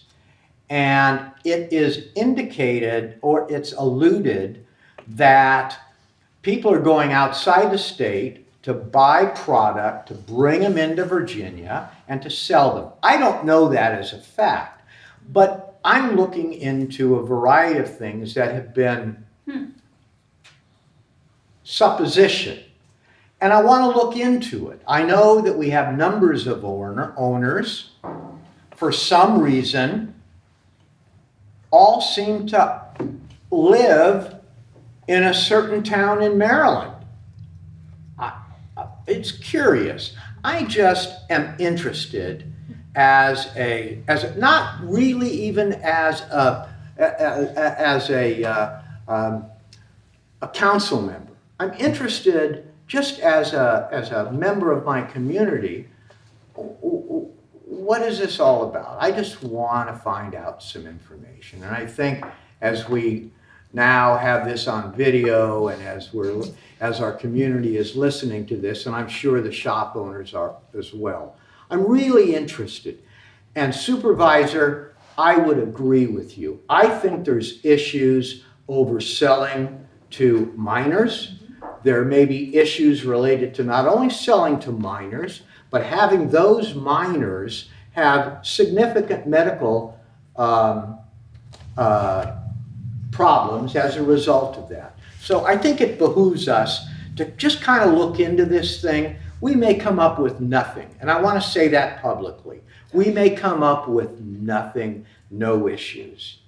But I think it's incumbent on us to at least kind of look at these things and are they or are they not impacting our community? So, one thing I did want to say is that, and this is not in contradiction to what you said, Councilman Rogers, but just since I brought it up in an open, just for discussion, just because, like I said, social media, every time there's a new building in Front Royal, somebody quips that, oh, it must be a new vape shop. And so, after a while, you kind of keep hearing it. But I've actually, people have since said to me that it's not just here. And so I see some people nodding in the audience. Like, I've heard people say, oh no, it's happening in Winchester. It's happening. Now I don't know about Warrenton. You mentioned a Warrenton. significantly Right. larger community. True. But what I'm looking at is a community of our size Right. with numbers. Right. Now, I will include that in part of my research, but I'll tell you, I am actively looking at this just to kind of get a sense of what's going on here. Why so many? Why so many in our little community of 15, 16,000 people in our town? Yeah. Not the county, you got two, right? But our community. So We have two, but you really have all of ours and your two. Right, because you're Yeah. servicing No, I 41,000 understand. people. Right, but I was just offering that I've been told that it's popping up all over. And last week I took a trip to the southwestern part of the state to visit my daughter, and I was noting how many I was seeing in her little area too. Do I think it's as many as ours? I don't know, and I don't have that data. I wish I did. But I hope to provide that to you. But anyway, so again, I really respect what Supervisor Mapes said. Yep. We say that at school all the time, like, don't complain unless you have a solution. And I didn't follow my own thoughts on that. But somebody did want to bring it up. Councilman Rappaport, I just wanted to say, did you want to add anything to this? Because I know you just joined us. Yeah, I apologize. My vehicle, my alternator went out in Warrenton, and $270 later I'm here. So, if there was an old adage from Andy Griffin's show. I'm showing my age, but Barney Fife would always say, "Nip it in the bud, Andy," right? nip it in the bud. And, how do you do that? You do that with strengthening the tobacco retail licensing. And a couple of points that I made in, I believe it was in an open session, if I recall. It was. We map out tobacco and e-cigarette retailers in the area. We review the model for licensing fees to help fund monitoring and enforcing costs. Strong tobacco retail licensing policy, reducing underage sales to youth. Restrict the density of clustering of tobacco and e-cigarette retailers. Establish a cap on the number of new licenses based on population or geographic area. Policies for a license revocation or suspension. Restrict tobacco and e-cigarette retailers from locating near schools or youth facilities. Restrict drug paraphernalia accessories like bongs, water pipes being sold in these retailers. So, those are just a few things, in my opinion, not in my opinion, but on the internet, they're considered low quality development. How do we do that? How do we control them? We can restrict their hours of operations. Turn off your bright lights. I saw one that was flickering, I believe was the newest one. There was a light flickering over the weekend. Complaint-based. Restrict where they can locate. In Prince George's, Maryland, County, Maryland, they're having an issue with them to the degree where the rezoning, they're only allowing them in like warehouse districts now. So that's another idea. But that's pretty much all I have on that subject matter. On the record, I just want to, on the record, we're talking about this, but as a conservative, I'm not suggesting that we discourage business, free enterprise, all of those things. But I do think it is important that we discuss this as a community. Sorry, Ms. Cheryl. Cullors wanted to say something. We are tourism, it is our number one. I think they're the tackiest things I've seen. And I'm sorry, if I were coming through here as a tourist, I'd be a little off put by how many of them, especially South Street. I think it's gonna need to be renamed Vape Avenue because there are so many of them and they are tacky. So I think if we can't limit them, if for some legal reason you can't do that, I think at least can we put some restrictions on the facade? They just look horrible. And we're trying to boost our tourism and these things are popping up everywhere and they're just basically tacky. And I personally wouldn't, I have voted against them, and that's just my, yes, I worry about the addictive and the health issues that the chemical itself can help hurt children. Can't talk tonight. But also these things explode. I mean, you never know when you go to use them. We've seen pictures where they explode and when they're in their mouth and when they're in their pockets. I just think they should not be allowed, and I'm sure the schools do not allow them. But I agree with Mr. Rappaport. Anywhere near a school or anything, they should not be allowed to put up. And if we could figure out how to make them more, if they're going to have them blend in with the facades of the surrounding stores, that we've got them out at Riverton Commons and all those bright lights. You've got the nice facades on all the other buildings, and then you've got these tacky lights up around them.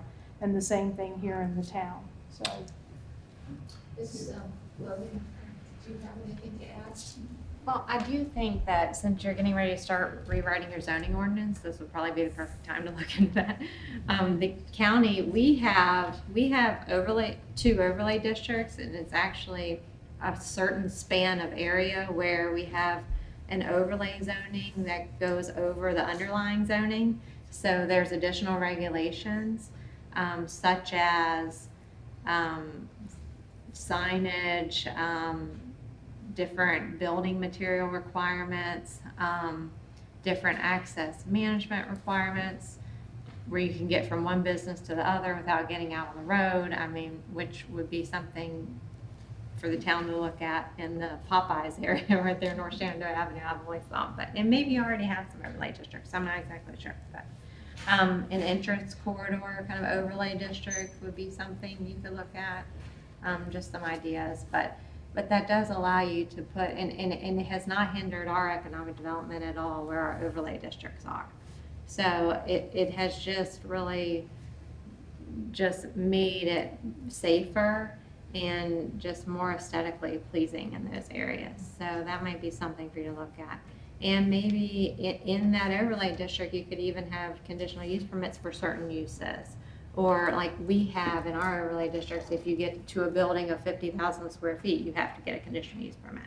So, or certain uses that you, so I think there's a lot of creativity you can do within your zoning ordinance, and that might be something that your consultant could help you with. But, yeah, I got, and it would just be as new businesses come. Lauren, Thank you. I didn't know if Lauren was on. Did you want to speak to what she was saying? No, I was gonna say, I know the lighting. Well, I just, This process, and we have issued citations multiple times. What But kind of citations, if you would? there are violations of the sign ordinance, violations of some of the lighting requirements. Okay. And we have taken them to court. Okay. And we are actively working through Okay. some of the issues that we're having with Thanks, several Lauren. of the stores. But we are, so in the comp plan, we have the, high quality development chapter, and the big emphasis there is we talk about hybrid, form-based codes, and we look at our entrance corridor. We have those designated now on, was it South Street and I believe John Marshall. But I think that we'll start talking about expanding them and then putting stricter regulations in these areas. And then we should have a whole chapter on vape stores. Oh. Mr. Mayor, you wanted to add something? Well, from everything that I've heard, we're not limiting that ability of that retailer to be here. What we're doing is we're making it harder for them to be here. They've got to want to be here. And if it costs them dollars, if it costs them signage, if it costs them buildings, if it costs them lack of product to get, it's going to eventually work them out. I think that they should go away completely, but that's just me saying what everybody else is thinking too, because we just don't want them here. Or I shouldn't say we don't want them here. They are of service to somebody, and those people need them, I guess. But if they're going to be here, make them pay for it. I might add, I was going to just add real quick, the startup costs on these things are somewhere between $25,000 and $50,000, so it doesn't take much to start the business. So. well, I was just gonna say, Warren, just based on it, we, as the town anyways, has issued citations for the lighting portion of it. So that was one of the immediate things that I think previous council, for that matter, decided to try to set up precedents, if you will, to say with the lighting, with our current ordinances, because right now we are very limited on what we can do. I mean, they're really about right now. So I agree. I don't vape, I don't smoke, so it doesn't affect me. But I think the bigger issue that we're going to have to look at, and I'm trying to look at this as a higher level. I mean, I don't want to come with an answer tonight, but and I'm glad we're hearing from what the county is saying. I came here with wanting to know what the county had in place for it, or what the county's feel was for them, and what feedback they was getting compared to what we're getting. We're getting quite a bit of it, I should say. And I'm trying to wrap all the points here that everybody's making together in the sense that, they're here because the reality is that there's a demand for them. So we gotta look, if we're gonna look at it, we gotta look at, that's an intangible, you know, that's an intangible factor to consider, but they are here as businesses to operate, and people are here buying stuff from them. So, I mean, we gotta look at a grandiose approach of some way, in that regard, if the thought is to try to minimize or mitigate their impact, you know, in that regard for their action, you know, from right now, like I said, from a zoning and ordinance standpoint, we're very limited. But I tell, you know, I always say to folks, I'm like, look, you know, it's like any other business, you know, just don't go to that shop, you know, don't give your business to it, or your friend that goes, I want to validate or that. fries, or your friend that goes there, you know, tell them not to go there. You know, I don't really know the best way to combat that I think your point is well taken. as a community. You know, it's like, you know, hey, because we may be in this room, and maybe the whole community as a whole is, or the majority of the community is saying, hey, we don't want those here, but they're here and they're operating. So what does that say? You know, you have to look at it from that standpoint. Well, I don't know, You know. what I'm saying, and I You know. think a number of the community is saying, I don't know why they're here. I don't know if they're making money. When you see so many, now can everybody be making money? That's the question I'm getting all the time. How do they make money when they're almost right next door to one another? Within a mile of one another, you got 5. How are they all making money? I want to validate the fact that, yeah, they're all making money. So let's take that off the table. They're making money. But I don't want to take it off the table until we kind of look into what's going on here. Why are there so many? That's my That's what I'm question. saying. That's the intangible point I'm getting at, is like, you know, what's creating the demand for them? And I agree that the perception is what may happen in the future. So- That's my thought as well, So- but, you know. So Dr. Daly, you had mentioned to me maybe 2 years ago that you could impose a tobacco tax, that was in the purview of the county to do that. Is that still the case, or has the state not? has No, this- it can be done, man, by the town or the county. So you can impose a tax on, but the user is the one paying the tax, the retail, not the actual store owner, correct? Or do you do both? The retailer it's like the meals tax. The Okay. retailer pays the commissioner or the town finance office, but they put it as part of the cost of the business. So the user ultimately pays it like the meals tax.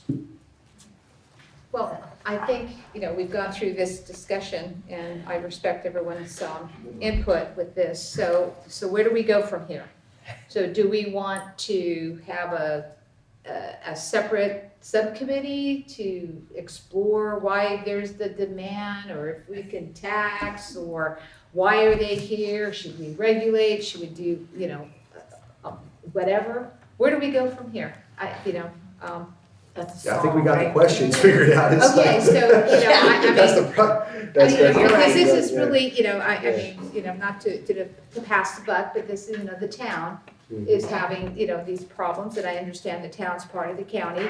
So you would like our input in trying to figure out a path forward of how to solve this discussion, I guess, for lack of a better term. I don't So, know if we, what- I don't know what's- if we thought, I don't know that we thought that, I don't know that we brought this up in looking for a solution from the county. I think it was like Josh said, I think we just were curious, you know, are you getting the same kind of, feedback that we're getting? Because answer's we yes. are, Yeah. yeah, okay, that's it. All right, so obviously, and I heard all of your all's opinions, so, anyway. but- Okay, very good. So there's Yeah. no further action on this discussion, and feel free, you know, to reach out to our planning department or us, you know, to, you know, come up with ideas or what we can do to work Maybe we together. should Or maybe the research comp plans the could tie ordinances. together, or something with ordinance, you know, I mean. I can tell you 2 places that So- are changing their ordinances to make them special use permits, because somebody let me So, know after. This they is heard it. the last question and discussion on this point. Go ahead. Since both the town and the county always look toward having more revenue, the answer is make it more difficult for them to sell a product. It brings revenue back. They may leave, they may have empty stores, but you've solved the issue. And you've solved it in a way which effectively takes the burden off of you raising revenue. Excellent. The same way a meal tax. Yeah, but we Okay, didn't so- institute the meal tax so that they would Yeah. leave. All right, so let's move on to our last topic, which is the proffers. Dolores had brought Yeah. up. I just wanted to find out, so the original, all right, so we replied, the county replied, and Taryn replied to the proposed proffers of HEPTAD in March. And you're saying that there are new proffers since then. The newest version on April 4th, the only change that was in there was the math error that Greenway had happened. Well, it happened. And so that changed that credit for the dedication of Leech Run Parkway from $1,044.33 to $699.40, I believe. So that changed the town's revenue from 1.9 million to 2.1 million, but it did not impact what the county would be getting. So I didn't send it over to Taryn Okay. for review. So this in effect then, what we had in March, What you it have- still applies to the county. Yeah. You're still up a creek. Yeah. And Mr. Rappaport, I just want to always believe in giving credit where credit is due. Mr. Rappaport, the math man that he is, as a math teacher, he actually found the error and brought it to their attention. Go Bruce. Yeah, for you. A for effort there. Anyway, sorry, Dolores. I just wanted to give him credit because. So you found an error in their computation on how the proffers were. Yeah, it's one of those things that it hits you right like a ton of bricks. It wouldn't hit me, but that's good for you. Well, our concern, as you know, the county's concern on the lowering of the proffers from 2012 is that the impact on schools and public safety is going to be tremendous. And we just wanted to let the town know that those are very big concerns of ours. I believe that the school's impact, just so you know, Taryn did the economic impact model, and our model shows that this development will generate an additional 63 elementary students at Leslie Fox Kaiser Elementary School, an additional 33 students at Warren County Middle, and 45 at Warren County High School. Leslie Fox is already over capacity in our current county statistics. They cannot take any more students. The secondary schools currently have capacity, but the elementary is the biggest impact. Not to mention that $15,000 per student per year to educate in Warren County is significant. And I believe that they wanted to change the proffers from 50 units per year, which would give the community the ability to kind of meet or I guess ramp up the need in infrastructure to now 100 per year, which limits the county's ability to respond to that kind of influx, if you will, of 100 homes, like in 1 year. That's significant. So we have concerns about the impact of development on our public safety system. Our fiscal impact model calculates that the cost of our public safety system is $1,019 per unit. And we also, they wanted to dedicate a park to the county and then ask the county to maintain the park. So I don't think that's in the best interest of the county residents, but anyway, or the town ones. So perhaps one of the things that Mrs. Logan had mentioned in her response to the proposed proffer amendment was that if they want to dedicate property, maybe a fire station would be a great alternative. So anyway, I just wanted to bring those issues up. Taryn provided this response from the county to Lauren on the proposed proffers, but we just wanted to express our concerns about the volume and the impact. So let me speak up to a couple of different things, and Melissa, you can too, but just because I'm a little confused, the numbers that you said don't match the numbers that so it's my well, first off, let's be clear so everybody's aware. Proffers are voluntary. Correct. They're not something anybody can require. So while anybody and everybody would love to say to anyone, no, you're gonna do this, and you're gonna do that, you're gonna do this, obviously we don't have that ability, nor do you all when it happens in the county either. And as Taryn actually educated me, is that 2017, the code changed and part of the proper analysis changed on what you could ask for. So that changed things. And so things like fire and rescue are no longer on the table. Schools are still on the table, and schools and parks, right? Right. So we still calculate everything on the back end so we can see the impact. right. I mean, you can't ask for proffers here. Yeah. I'm learning a lot on So- this. But wait, about the number I have a thing. question. I just want to say, so it's my understanding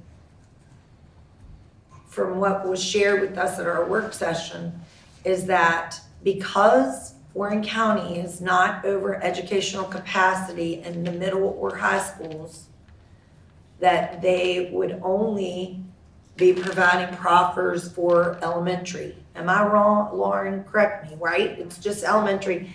And when you were saying a number about 45 or something like that, or 43, I feel like we were told 35. There was 36. 30. Students is what is on the fiscal impact analysis. How many? 36. 36. We have 63. Well, are you thinking about the Mr. Sager's development, or are you thinking about Greenway's assessment? This is Greenway. Greenway's assessment. Yeah, Dr. Daly? Okay. Dr. Daly, do you want to? I think it's very important for the council and the board of supervisors to know that you cannot require proffers, but you do not have to approve their proposals. Exactly. No, we know that. You don't have to approve this scenario. Right, we all know that. So, anyway, that number part, that just, when you said it and we all kind of were looking like, wait, that's not the number we heard. We also, there was some conversation, and again, I'm only sharing this with you all because these were things that were shared with us, is that, and I'm not gonna explain it correctly as much as I would like to, so I'm gonna let anybody else do that the first 171, which is by right, correct? They don't need to proffer for any of those first 171, but then the 36 they would proffer for. So Aren't there existing proffers? Correct. They're There trying are. to reduce them. So Yes. I was going to question, I know there's not an attorney in the room, but if you have agreed on approving a zoning based on a 2012 proffers, how can you say that that's not required now? That makes no sense to me. If that is what the agreed upon zoning was in 2012, and now you tell me, well, we can't, 2017 shouldn't even apply to them, correct, Karen? Right, they have proffers in place. Right, okay, so that's what I'm saying. Dr. Daly? That's just to, I don't know, I'll have to defer to Lauren, but my understanding is what they're asking to do is to reduce the proffers that Correct. they already committed to. Correct. They, That's uh, correct. That is they- correct. They've reduced Okay, it from so that's what the 115, it was 115 units, right? The original proffers called for 450. 450 and now it's 335. 35, So, and, yeah. Right. And, so they reduced the units by 115 units. Correct. changed the type of units too. Yeah, it was 115, I think, were multi-unit development. It was 160 apartments, like, and it's somewhere around these numbers, but it Yeah. was, well, right now it's 160. So right now it's 170 single-family detached, so that's your single-family home. And then they're proposing 165 single-family attached, which will be townhomes. The original proffers from 2012 that are approved, it's 450 units total with a breakdown of between like 50 to 70-ish single-family detached, and then between like 150 and then 175 like townhome units, and then the rest would have been apartments. So they have completely changed the scope. They have a new developer. So initially in 2012, it looked like it was going to be Brookside. Brookfield. Now they're working with Van Meter, and to my knowledge, Van Meter, they don't build the apartment units in this market. So it's a different project, different scope, and because these proffers, I basically hold them as the zoning ordinance. If they're not going to complete that project, they need to have new proffers. And so that's why we're kind of going through this. They've applied to amend the proffers. They are trying to reduce the amount that they're paying, but it is a different project. So they want this new project, this new builder, and what they want to do to align with the proffers. Councilwoman DiDomenico Payne, you had raised your hand early on, so. Well, I have two things I wanted to ask one clarifying question for zoning folks. One was around that word capacity for our schools. So when I was initially looking at this, I was reading it like a building capacity. The building will hold 300 students. But is that capacity taking into account, we've got 30 new students, so therefore we're going to need 1 to 2 more teachers? Is that the figure being included in that as well? But I have two different capacities. They have a building capacity. They have a building classroom. and they have a classroom. And so we're- Educational capacity is Right. what they call it, but yeah. So with the model, The educational, the figure, is that the educational? Yes, because even with this development, they don't meet the max capacity from the information I have from the school board. But they do exceed the educational capacity, but what is it, Leslie Fox? That's where these students would go for HepTad. They are currently, I think, 2 students over from that model that they submitted back in September. So this pushes them another 36 over. and what adds to that, to the capacity as well, is that they have pre-K now. So that's also adding to their capacity levels. And the other thing that I wanted to mention was, it's my understanding that we would revert back to the 2012 proffers, correct? If we refuse these proffers now. And I think what would be helpful, if you haven't already, I mean, you sort of have informally, but if the county came to us and said point blank, in their calculations, they have not met the standard that we need for the impact on the county, we need to hear a formal statement in that regard, because otherwise they followed all the processes. It's going to be difficult. We're going to have terrible repercussions either way, and I think the community needs to know that if we say yes, then we've agreed to reduce income that can help our impact. If we say no and it reverts back to the 2012 proffers, that's going to be a totally different subdivision now, back to what we were originally looking at. And if we also say no, we say no with no legal reason when they've gone through all the processes, then well, I don't know what they would do on their end, but that could be costly in a different way. Yep. So I'll just say that. So I think that it would be helpful for us to have as much information as we can about why the proffers do not meet your needs, and have that officially. We provided a letter to the town. When did you? This letter, Taryn, when, was November 9th. yeah, Our agreement with the town says that, we have an agreement with the town that they can collect proffers on the county's behalf and vice versa. And that's recorded at the courthouse as part of our VSA.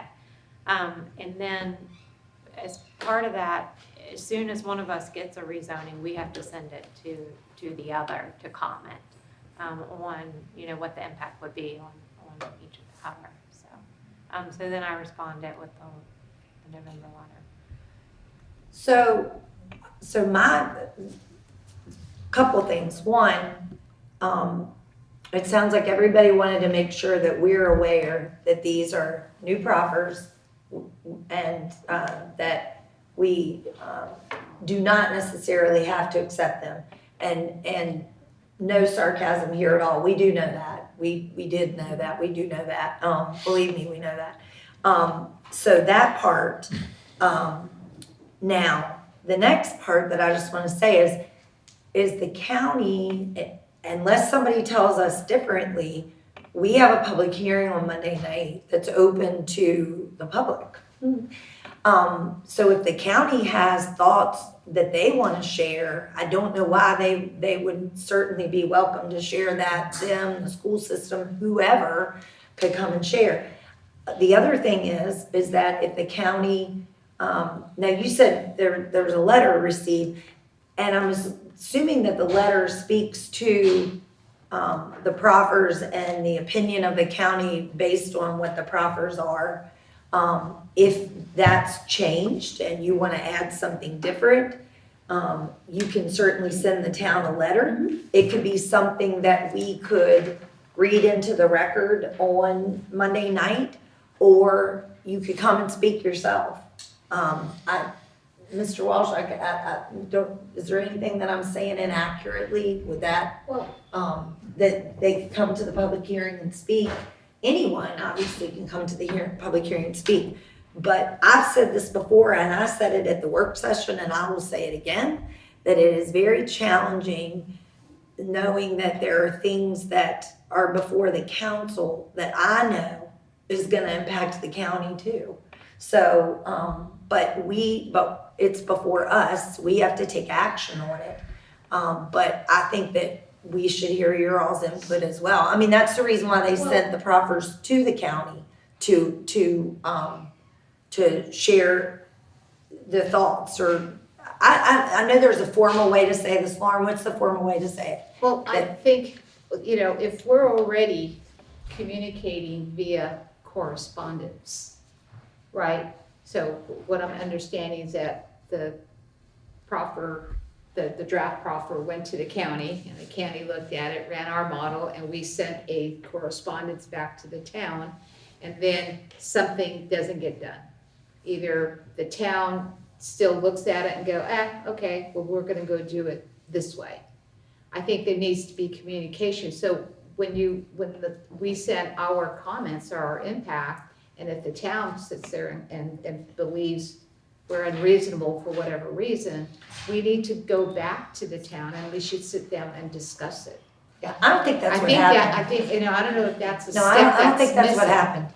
Well, I'm not saying that's what, I'm just No, saying I going forward. I can tell wrote Lauren's notes at the top, confused, so. everybody's Well, I'm just saying, okay, so if you got the, our model, and it's different than your model, so do you go back to the county and say, well, thank you very much for your impact or your suggestion, we're gonna go do it this way? Is that formally communicated back to the county? I'm just asking a process question. I'm not trying to point fingers at that, I'm just trying to understand. Right, so they hired Greenway Engineering to conduct their proper fiscal impact analysis. They is who? The applicant, so HepTab LLC, they hired Greenway Engineering. They performed the analysis. I think they submitted it for September 16th of 2022. When we get that in, Taryn also ran the analysis, like we send it to her. You run it. We and run then- our Okay, you run your own. own. We I don't know it's do independent. anything with free price.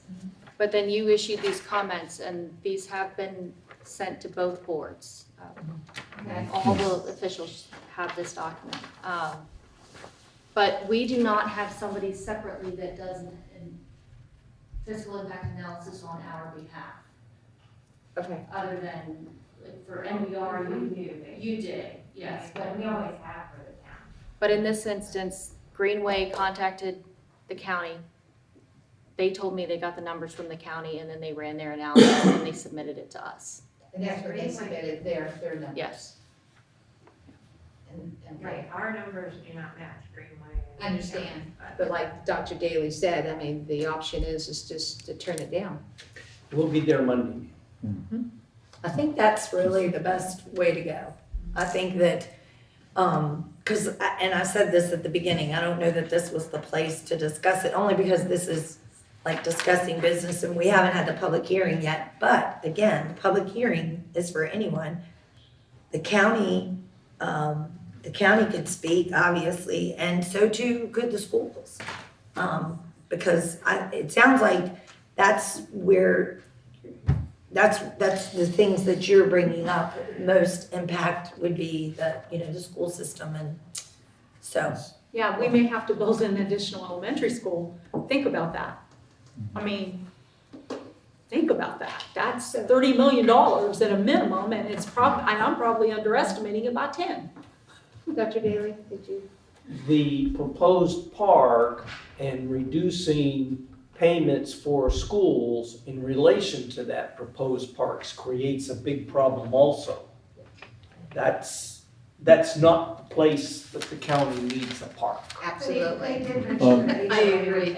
Yeah. So, That was a yeah. clarification that I was gonna make, was that, there's that 3.5 acres that they estimated that the land value was $100,000 per acre.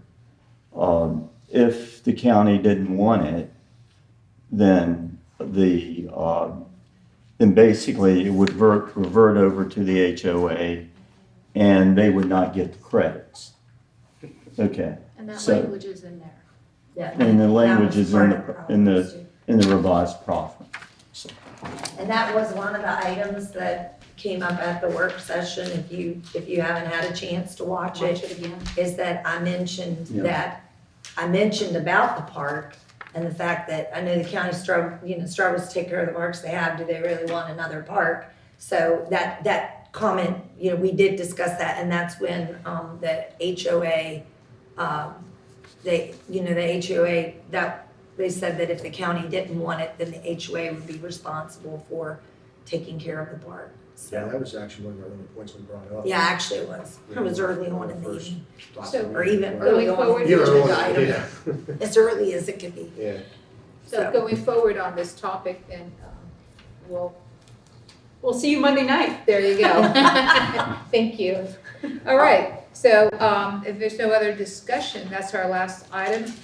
The next thing that we'll discuss is when we have our next meeting, which right now we have Thursday, July 20th at 6 PM in the council chambers. Correct. Okay? And the only thing, I'm a big action item person. Yep. So anyway, so what I have down here really is that the town is gonna relook at the policy and get your legal to look at it, make sure it complies to your policies and things like that. Dr. Daly will reach out to Mr. Waltz on setting up a meeting next week between all four of us to discuss the IT federal loan. And then we'll see you on Monday. And we're gonna set up a tourism meeting. Oh, and the tour, thank you very much. And there'll be a tour, Yes. yeah, and so, I think, did I capture everything? I think you did. Oh, good, okay. Without that being said, the next item is to adjourn the meeting. So if, you have a motion to adjourn? So moved. So moved. All in favor? Aye. Aye, thank you. Thank you very much.